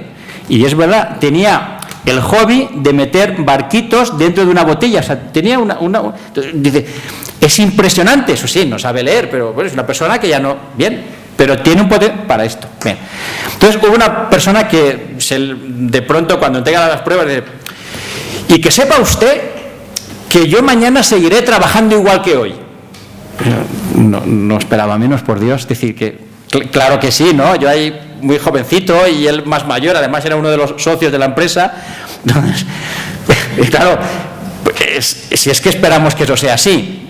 Es verdad que luego, como el proceso se hizo, yo creo que bien, bueno, nos hicimos grandes amigos, comentamos sus pruebas, sus historias, tal, decir todo, y vio que efectivamente habíamos conseguido mejorar mucho con respecto a determinadas personas y no se utilizó para lo que no se debía utilizar. Pero es verdad que era una situación bastante traumática, es decir, sujetos que estaban trabajando durante muchos años en un proceso de evaluación de qué van a hacer con lo que yo estoy aquí vertiendo, es decir, ¿se van a dar cuenta que soy tonto y mañana me van a despedir cuando llevo 20 años aquí? Bueno, pues mire usted, no. Pero ese no, que se lo puedo decir así, a viva voz, vamos a ponerlo en un sitio, es decir, vamos a definirlo, y es lo que la norma nos está obligando, porque no es que yo sea muy bueno, o mi compañera, o usted, sino que al final el que haga las cosas de esta manera dice, nosotros somos buenos, es decir, somos adecuados, intentamos hacerlo bien.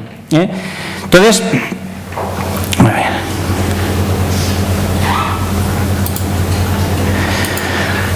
Yo lo que he hecho aquí ha sido a modo de ladrillo, evidentemente, sin poner nombre, porque esto está sacado de la norma, es decir, todo lo que hay aquí está en la norma, aunque hay cosas que las he quitado, pero cuando yo estaba un poco intimando con la norma, me daba cuenta de que hay muchas cosas de la norma que ya nos conocemos desde hace tiempo. Es decir, cuando yo trabajaba en consultoría, o alguno de vosotros que trabajéis en consultoría, cuando hacéis un contrato con un cliente, muchas de las cosas de la norma las estáis poniendo ya. Y muchas otras las tenéis en mente o las estáis pensando. Se trata de volcarlas en algún sitio que alguien pueda decir, un auditor, ayudando incluso, porque los auditores a veces no se terminan de enterar. Mire usted, donde pone compromiso con el cliente, fíjese que aquí pone que el cliente se compromete a tal. Donde dice que yo voy a dar feedback, pongo aquí que voy a dar feedback. Informe escrito a toda la gente, no, pone aquí feedback verbal, de tal y de cual. Es decir, yo pongo aquí lo que voy a hacer porque lo puedo tener en mente, pero tengo que dejarlo escrito. Esa es la norma. En el fondo no es mucho más. Es decir, os puede parecer, pero casi lo estamos diciendo. En el acuerdo, yo tengo que hacer un acuerdo, tengo que cerrar un contrato. Si es como empresa, en el fondo también tengo que cerrar una especie de contrato, tengo que decir cómo voy a hacer las cosas, pero si trabajo para otro, muchísimo más. Entonces, tengo que dar información relevante sobre el servicio de evaluación, de qué voy a hacer. Obligaciones y responsabilidades de ambas partes, yo me comprometo a esto y usted, cliente, se compromete a esto. Aceptación por parte del cliente, propuestas, términos y condiciones fijadas, alcance del proyecto, para qué se va a hacer, hasta dónde vamos a llegar. Descripción del servicio a prestar, evaluación de potencial de las personas que tal. Duración del proceso, la autoría del proceso, el uso adecuado de las normas sobre la propiedad intelectual, todos los documentos que generemos estarán debidamente custodiados por el Departamento de Recursos Humanos, o lo que sea, pero que esté escrito. Que en el fondo sabemos, es decir, cuando tú realizas unas pruebas, ¿vas a dejar las pruebas por ahí? No, sabes que no, pero bueno, pues di que te las guardas en la buchaca, pero dilo. Y que quede ahí. El presupuesto de coste, le tendré que decir cuánto va a costar. Los requisitos profesionales y normativos que deben ser respetados, el código odontológico y otros, yo un poco por barrer para acá, es decir, el código lo primero, luego también otras muchas cosas. Requisitos legales que deben ser respetados, protección de datos, etcétera. Pero si ya cuando trabajamos, yo a la gente que se incorpora a mi empresa, ya le tengo que presentar un papel para decirle, mire, me tiene que dar usted permiso para tener sus datos. Si no me lo da, no puede entrar, pero en contabilidad, en personal, decir, voy a tener su cuenta bancaria, voy a tener su tal, voy a tener además muchas otras cosas, pero todo eso ya solo por protección de datos ya lo hemos de tener. Bueno, pues aquí dejémoslo claro. Los requisitos reglamentarios que deben ser respetados, el plan para proteger la información confidencial. En algún sitio hemos tenido que definir a nivel de consultoría, necesitamos un sitio con llave para dejar las pruebas cuando nosotros no estemos aquí. Coño, y eso Sí, mire usted, porque esto hay que custodiarlo y no me lo voy a llevar a casa cada vez que yo me vaya y vuelva. Pues deme un sitio con eso. La diferencia entre que yo se lo digo a lo escribimos y queda constancia, es decir, se custodia el material y hay una responsabilidad. Requisitos reglamentarios que deben ser respetados, plan para proteger la información confidencial, normativa profesional referente a la evaluación, el código ontológico, la documentación completa sobre el proceso de evaluación, acorde con lo acordado con el cliente. Hay una garantía de la competencia del proveedor de servicios. Oiga, mire usted, yo soy bueno, o yo soy adecuado, yo y la gente, es decir, yo y los que van conmigo. Quiero decir, los que vamos a realizar este proceso, tanto si es desde dentro como de fuera, debemos de dar alguna garantía de competencia. Es verdad que las normas, cuando entréis, especifica un poco más, X horas de formación, X horas de tal. En el fondo no es mucho, pero hay que cumplirlo y dejarlo constante. Es decir, todas las personas que intervengan en la evaluación, que es fulanito. Como en cualquier contrato de consultoría se llega a hacer, es decir, aquí intervendrán tal y cual. Y esta persona tiene este grado de competencia, este tiene este grado y este tiene este grado. Y puede ser que alguna persona tenga un nivel de responsabilidad menor. Es decir, fulanito de tal, que es el becario, va a realizar pruebas, nada más, las va a pasar con las normas que tiene, no lo va a hacer pero luego no se va a responsabilizar en la interpretación de los resultados, que lo hace otros escalones.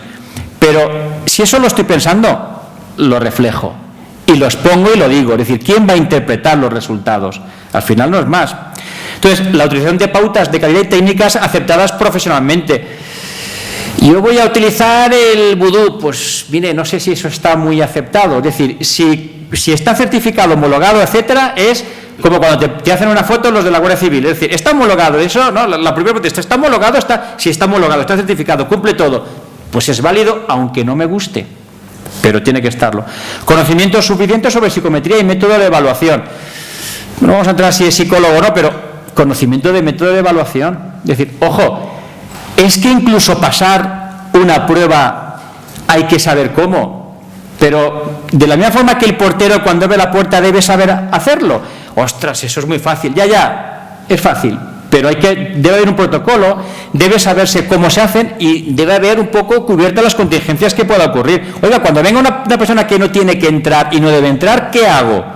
Pues igual aquí, cuando pasa determinada incidencia, ¿qué hago? En unas pruebas, que entraremos luego, pero por si no hubiese tiempo, claro, yo tengo que tener recogidas qué incidencias puedo tener en un pase de pruebas. Yo en mi etapa de consultoría hacemos pruebas masivas para una entidad bancaria. Pues a lo mejor evaluamos a 200 personas, hasta 400.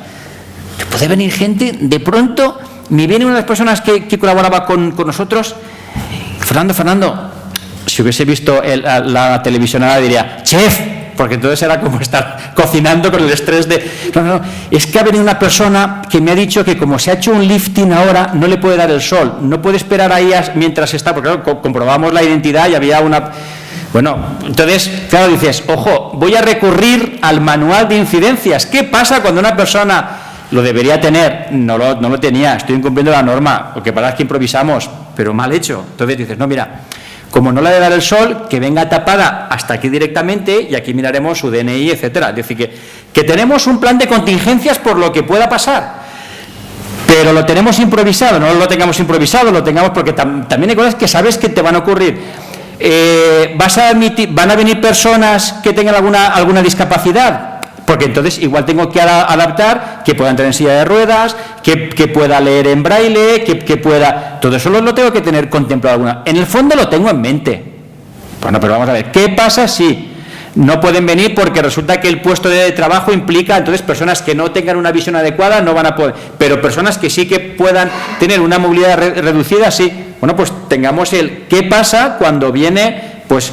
En ese protocolo de actuación, mire usted, donde vamos a realizar las pruebas, tiene que ser perfectamente dotado para que una persona pueda entrar en silla de ruedas, puede ser para tal, etcétera. Bueno, conocimiento, actualización de conocimientos, conocimiento de las competencias de las personas que trabajan en la prestación del servicio, garantizando que no se asignan tareas que superen sus capacidades a las personas que trabajan en la prestación del servicio. Pues... como en MasterChef, es decir, el pinche hace unas cosas y el cocinero hace otras.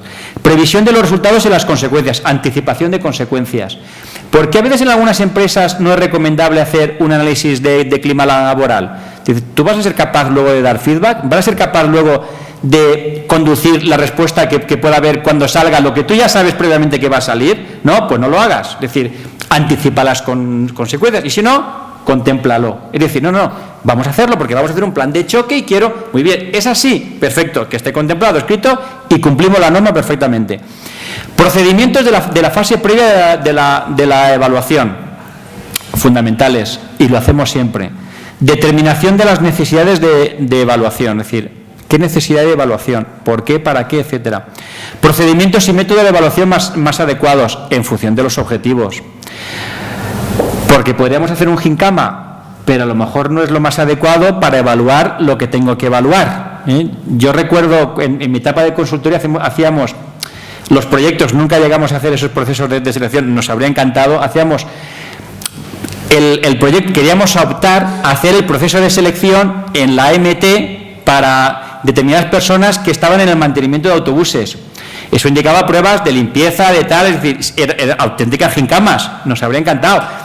Pero no lo hicimos, es decir, al final no sé si es que éramos caros o nunca nos dieron pero en nuestro presupuesto poníamos todo lo que necesitábamos, que es lo que habría empezado a servir para ese proyecto en el que dices, oiga, mire usted, vamos a evaluar esto, yo necesito todo esto, y esto tengo que tenerlo perfectamente documentado, preestablecido, etcétera, etcétera. En el fondo no es otra cosa. Procedimientos y métodos más adecuados, identificación de las finalidades que se persiguen con la evaluación e identificación de las personas que deben ser evaluadas.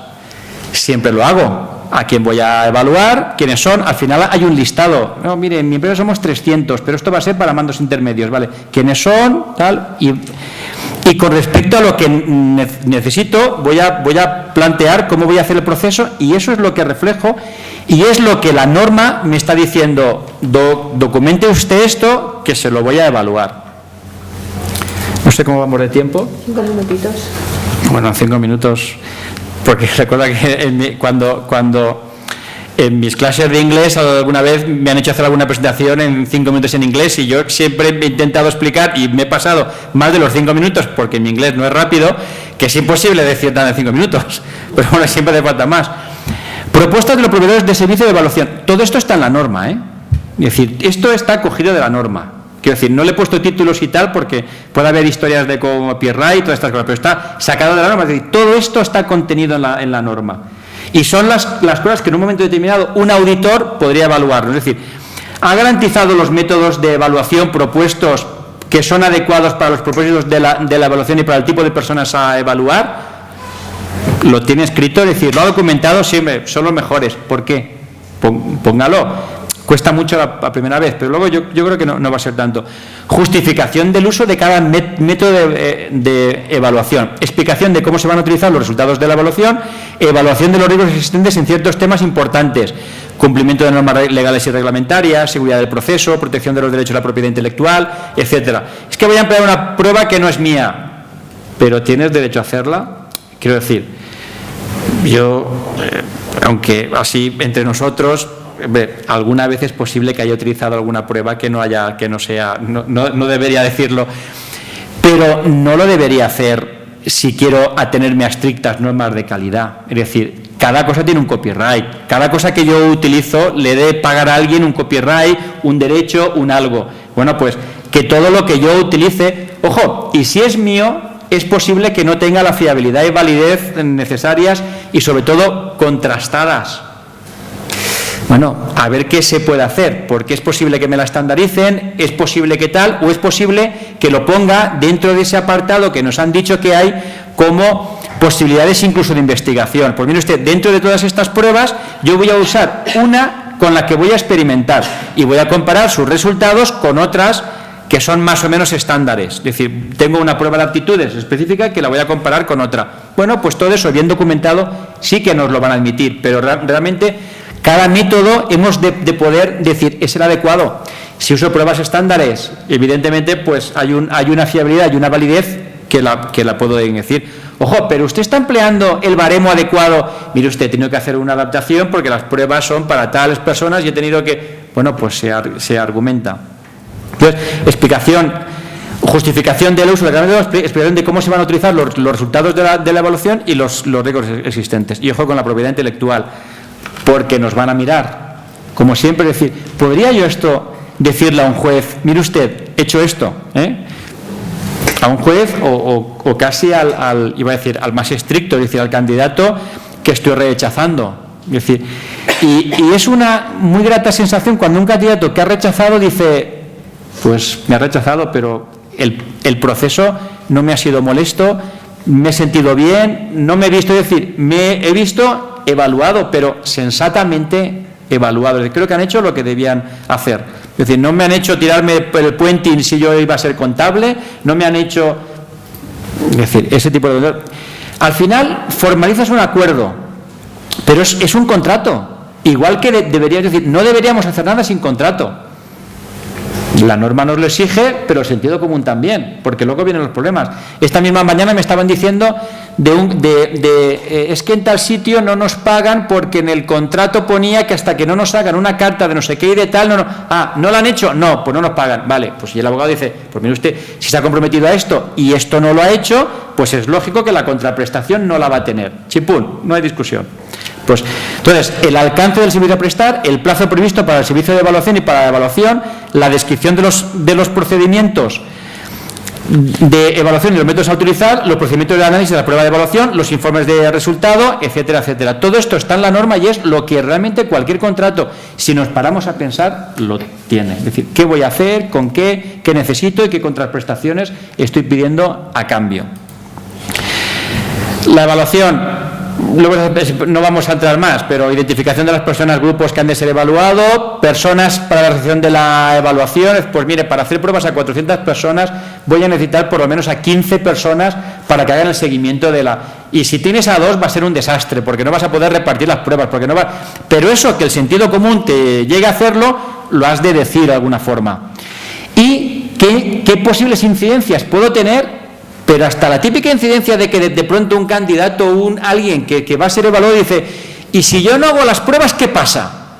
Pues la norma nos lo dice, es decir, ¿tiene usted contemplado el qué le va a decir a alguien que no va a ser evaluado?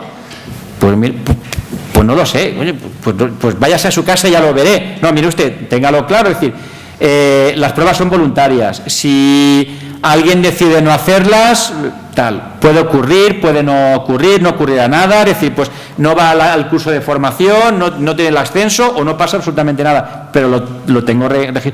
Pero es tan sencillo como que cuando me lo da la norma llega a un punto que me lo dicen y ya está. Es decir, la seguridad, utilizar materiales originales o con licencia para su utilización, sistema de confidencialidad que garantiza el secreto profesional sobre uso y materiales, custodia de materiales, es decir, lo que tenemos, custodia sobre las plantillas de corrección, etcétera, etcétera. Si siempre las tenemos custodiadas, pues la norma lo que nos está diciendo es, ¿usted tiene claro que las tiene? Sí, yo, hombre, ¿cómo no? ¿Dónde lo pone? Ojo, si lo pone y no lo hace, pues también, es decir, que está, pero si no lo pone, ya está incumpliendo la norma. Derechos de las personas evaluadas, documentos para realizar quejas y reclamaciones. Y termino en medio minuto. Nosotros hicimos una vez unas pruebas, bueno, varias veces, pero una en concreto que fue... Eran unas pruebas de oposición porque era una selección dentro de un ayuntamiento. Ahí ya sabíamos que ya no era el juez. Allí nos íbamos a enfrentar con todo el mundo. Ya nos lo decían. Decir, mira, esto tiene... sí. Vamos a cubrir todas las posibilidades que pueda ocurrir, es decir, que alguien venga a boicotear, necesitamos a la policía que venga tal, necesitamos seguridad, necesitamos confidencialidad, necesitamos que la persona sepa que su prueba es confidencial. Usted marcará un tal, arrancará un papelito con el nombre, cogeremos el papelito y luego ante notario casaremos papelito con prueba. Es decir, todo lo que hemos de cualquier incidencia, pero la tengo que tener recogida, para que luego alguien diga, oiga, las bases de las pruebas... lo digo porque voy a impugnarla por no sé qué, pero cuando vea las bases seguro que la puedo impugnar por algo. Bueno, pues lo regulo, pero que sepamos que aunque experimentásemos con ratas, las tendríamos que tratar con respeto. Pues experimentamos con personas, porque cuando hacemos una evaluación, pocas cosas hay, seguro que hay cosas más fastidiosas, pero hay pocas cosas tan fastidiosas como que te evalúen. Dices, ostras, tengo que ponerme... Si hace poco yo hice un examen para, ya no me acuerdo, que ya me sentía mal, y luego decía, pues es como cuando hago los deberes con el inglés, que le digo a mi madre, es que tengo que hacer los deberes para inglés, me dice, ¿a tu edad? ¿Y te ponen deberes? ¿Y te preocupa hacerlos o no hacerlos? Y ya no, y eso cuánto te cuesta, no, me cuesta una pasta. Pero bueno, tú ya sabes que yo siempre he cumplido, pero tampoco ha sido así, pero... Es decir, es una situación problemática y conflictiva. Si lo hacemos relativamente bien, no se van a sentir mal y sobre todo lo van a entender. Es decir, mira, hemos de hacer una prueba, pero no es la típica tontería de, mire usted, tengo 200 candidatos y me he de quedar con 2, ¿qué hago? Por la prueba de las sillas, oiga, voy haciendo tal, paro la canción, 2 más, 2, o que se maten entre ellos, es decir, pero todo eso no serían pruebas con arreglo a norma ni con arreglo a mi profesión, pero es que serían absurdas. Es decir, ¿qué necesito yo? Esto, pues voy a elegir qué quiero, los más adecuados, los mejores, los más tal, o los menos cual, o los no sé qué, o que cumplan todos estos criterios. Defino bien los criterios, los pongo por escrito de alguna forma, porque la norma me va a pedir eso y luego explíqueselo. Miren ustedes, yo cualquier evaluación de potencial siempre he hecho una explicación. Con alguna bromita de un chiste, pues es otra forma de pasar el sábado por la mañana, estamos aquí haciendo pruebas, pero que te sientan bien y explicar, vamos a realizar esto, lo vamos a hacer de esta manera, este es el objetivo, etcétera. Si lo escribo, cumplo la norma, si solo lo digo, lo haces muy bien, chaval, pero no es eso. Tienes que redactarlo. Porque tienes que redactarlo sobre todo porque cuando no lo digas tú que eres un fenómeno y lo diga el de al lado, que a lo mejor no lo es, que lo diga igual.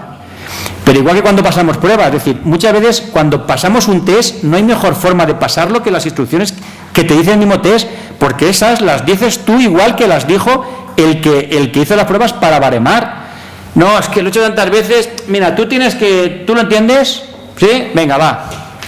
No, ya sé que lo has hecho 1000 veces, sé que te está aburriendo un montón, pero él no. Tú has de seguir las instrucciones para que las instrucciones de esta persona sean las mismas que las de la otra. La retroalimentación, información a las partes interesadas, el consentimiento informado, la confidencialidad y el anonimato en pruebas de clima no tiene sentido de decir.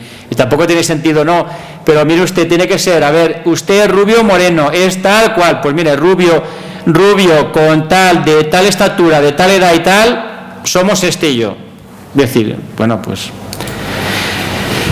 no vamos a entrar en esto. La elaboración de los informes presentados, orales y escritos recogen las puntuaciones, interpretaciones, uso adecuado de los informes automáticos producidos por ordenador, permitir el acceso a aquellas personas que se ha contemplado que lo van a tener y no a más, y garantizar al cliente que recibe todos los informes previstos en el acuerdo, e información al cliente de que las decisiones de tipo empresarial que se toman son responsabilidad del cliente.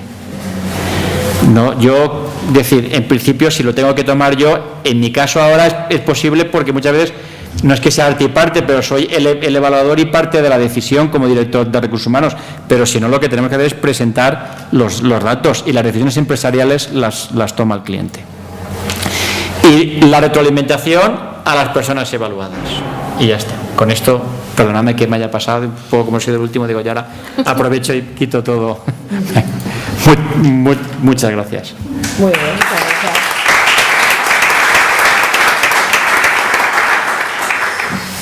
Venga, muchísimas gracias a los exponentes por la claridad, por el interés, por las cosas tan interesantes e importantes. Y a mí me gustaría que daros la palabra a vosotros y que penséis en voz alta, dudas, preguntas, cuestiones que os hayan ido surgiendo.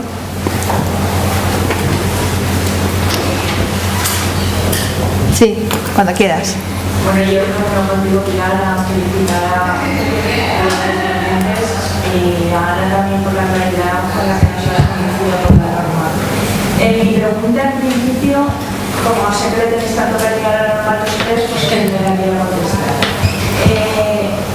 Se está hablando de los requisitos. Yo quisiera saber si ya están las competencias que debe tener el evaluador que aplique estas normas o que desarrolle la norma, si las competencias ya están especificadas, porque parece ser que todavía, por lo menos hace 3 meses, todavía no estaban concretizadas. Entonces creo que es algo bueno, primero para dar una garantía de que la persona que te está evaluando sabe lo que te está haciendo en ese momento, y luego también para evitar muchas veces el intrusismo profesional de que cualquiera pueda llevar a cabo la evaluación con esta norma. ¿Quién da? Bueno, si queréis contesto yo y luego aclaráis más. Hasta la norma en sí no recoge competencias concretas. Igual sí que se está trabajando para hacer un listado, pero que cuando tú una agencia, por ejemplo, un departamento de recursos humanos quisiera certificarse, tiene que demostrar que las personas que trabajan ahí son competentes, pero la norma en concreto no dice qué tipo de competencias tiene que tener. Lo que dice es lo que os he mostrado, que tiene que tener conocimientos teóricos y técnicos sobre los métodos de evaluación. Por ejemplo, si tú dices que vas a utilizar un test de personalidad, pues dime cómo demuestras que eres competente en saber qué son las dimensiones de personalidad, qué es... Pero que hasta donde yo sé, especificación no hay, a no ser que se estén trabajando ahora en elaborar algunas concretas. En la norma no aparece, ¿vale? Porque la norma es muy amplia y entonces desde un proceso de selección de personal y de reclutamiento hasta una valoración de clima, entonces las competencias pueden variar. Ahora, lo que sí que está trabajando el Consejo ahora mismo es saber en el anexo C, que es donde creo que habla de las competencias, a ver si podemos meter ahí unos mínimos, barriendo un poquito para casa, claro, que haya una definición.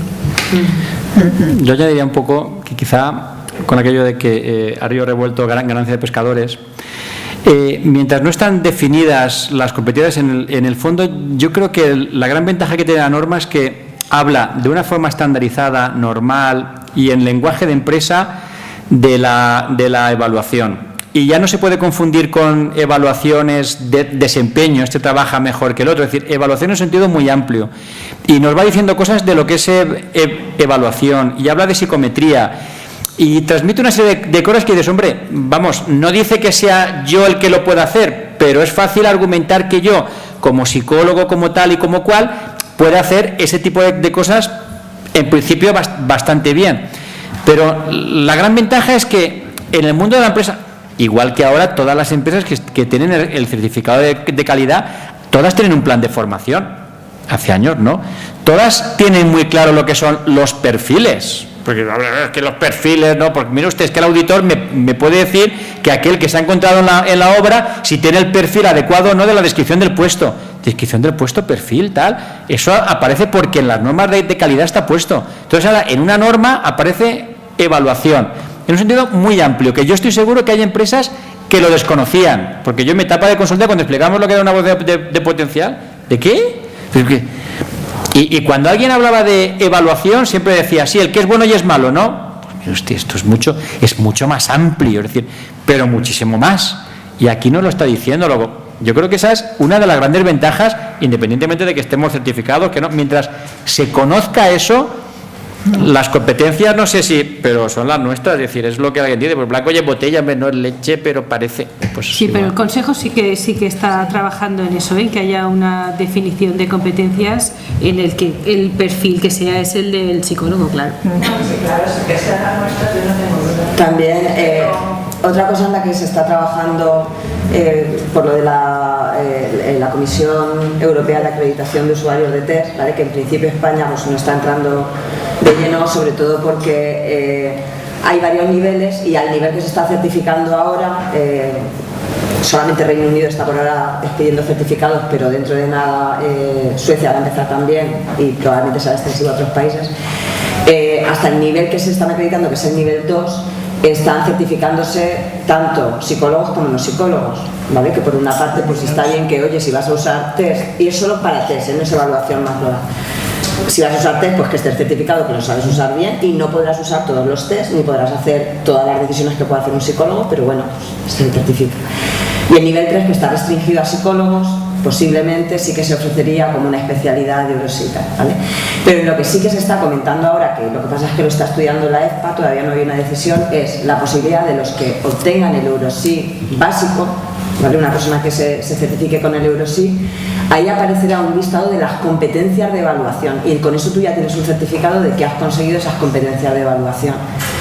Que lógicamente cuando has estudiado psicología deberías de tenerla, pero todos sabemos también, a veces acabas la carrera, no trabajas en 4 años y quién sabe si las tienes o no las tienes, pues también es una forma realmente de garantizar que el título es muy importante, pero que el título por sí solo no garantiza que estemos haciendo bien el trabajo. Entonces eso será otra vía también, lo que pasa es que todavía estamos muy al principio. Sí. A mí también me gustaría añadir, y es se está haciendo en estos momentos una labor muy importante intentando que el Consejo centralice toda esta implicación de la norma. En estos momentos, como muy bien dice Marina, a la norma le falta, cuando leen las competencias y tal y como se está trabajando, que arriba ponga psicólogo, porque se ve. ¿Qué sucede? Al ser una norma internacional, no en todos los países se trabaja como aquí, que trabajamos bajo unos principios de licenciaturas y de títulos académicos. En países anglosajones se trabaja más en base a modelo de competencias. Entonces, al ser una norma internacional, de hecho, por experiencia propia, cuando nos reunimos para ver la norma, la traducción de la norma, decíamos, pero si es que está clarísimo, falta la palabra. Efectivamente, pero sí que vimos que si se ponía la palabra, la norma pasaba a ser de rango nacional solamente y no se podía trasladar a, bueno, pues no podíamos movernos ni a nivel europeo ni a otros niveles. Eso es como está. Entonces el Consejo lo que va a hacer, y lo que vamos a hacer en todos los colegios territoriales, porque vamos todos a una, es lanzar el mensaje de que en esta norma tenemos este perfil de competencias y dentro de nuestra profesión como psicólogos tenemos estas competencias, para dar a conocer a cualquier organización, institución y el público en general que el profesional, más competente en este perfil concreto de evaluador es el psicólogo. Entonces va a haber una labor de difusión del perfil de competencias e identificación con la norma. Esto por un lado, y por otro lado también nos queda adelantar que habrá lo que será un curso preparación, formación y cualificación, porque es verdad que para aquellos que trabajamos dentro del ámbito es importante, muy importante, conocer bien la norma, desmenuzarla, conocerla, trabajarla, ver los procedimientos, ver cómo se lleva la aplicación, porque por un lado tenemos las labores de aquellos técnicos que van a ayudar a implantar la norma, que van a ayudar, que van a aconsejar a sus clientes, tanto dentro como fuera de la propia organización. Y además todos aquellos que trabajamos en este ámbito también nos es muy importante conocer la norma, independientemente de que luego nos certifiquemos o no nos certifiquemos. ¿Por qué? Porque vamos a trabajar bajo estándares de calidad, algo que va a aumentar nuestro prestigio y que va a aumentar nuestra profesión. Entonces veréis cómo se van haciendo funciones y diferentes actividades que van a repercutir precisamente en la cualificación y la identificación de la norma adscrita al terreno de la psicología. ¿Más preguntas? Yo quisiera saber si los auditores externos resultan caros a la hora de homologar a esa norma.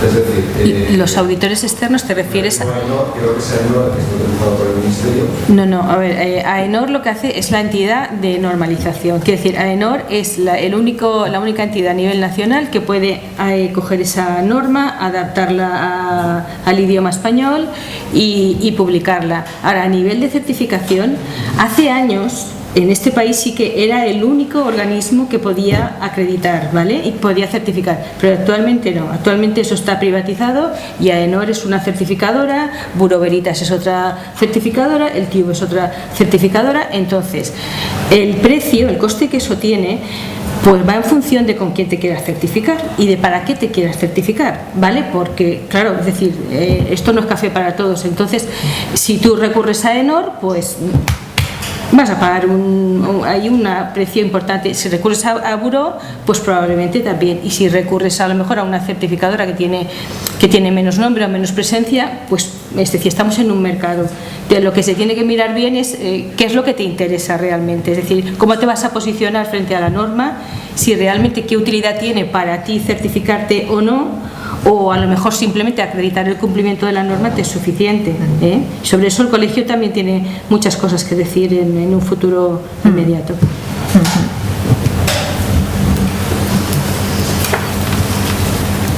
¿Más dudas? Vale, como ya hemos estado aquí 2 horitas estupendas, seguiremos estando en contacto, os mandaremos información sobre los siguientes pasos. La norma, además, como comentábamos antes con Ana, apareció publicada en el BOE de marzo. En el momento que aparece publicada, se abre un espacio para que cualquiera pueda intervenir o hacer algún tipo de reclamación o aportación. No se ha hecho y ahora en breve el grupo que está encargado, en este caso AENOR y el Consejo, en 2-3 semanas dará por buena la norma, de manera que esa norma empezará a ser efectiva. En ese sentido, yo creo que vamos casi por delante de la norma, porque en estos momentos todavía no es de aplicación. Y vamos a ir por delante, sobre todo para que a partir de ahora todas aquellas entidades, empresas, organismos que quieran implantar este sistema, empiecen a acreditarse, que podamos conocer ya ese terreno y saber dónde nos vamos a mover. Como decía antes Fernando, yo sé que me he encontrado en denuncias Yo sí que me he encontrado en denuncias por oposiciones, por ejemplo.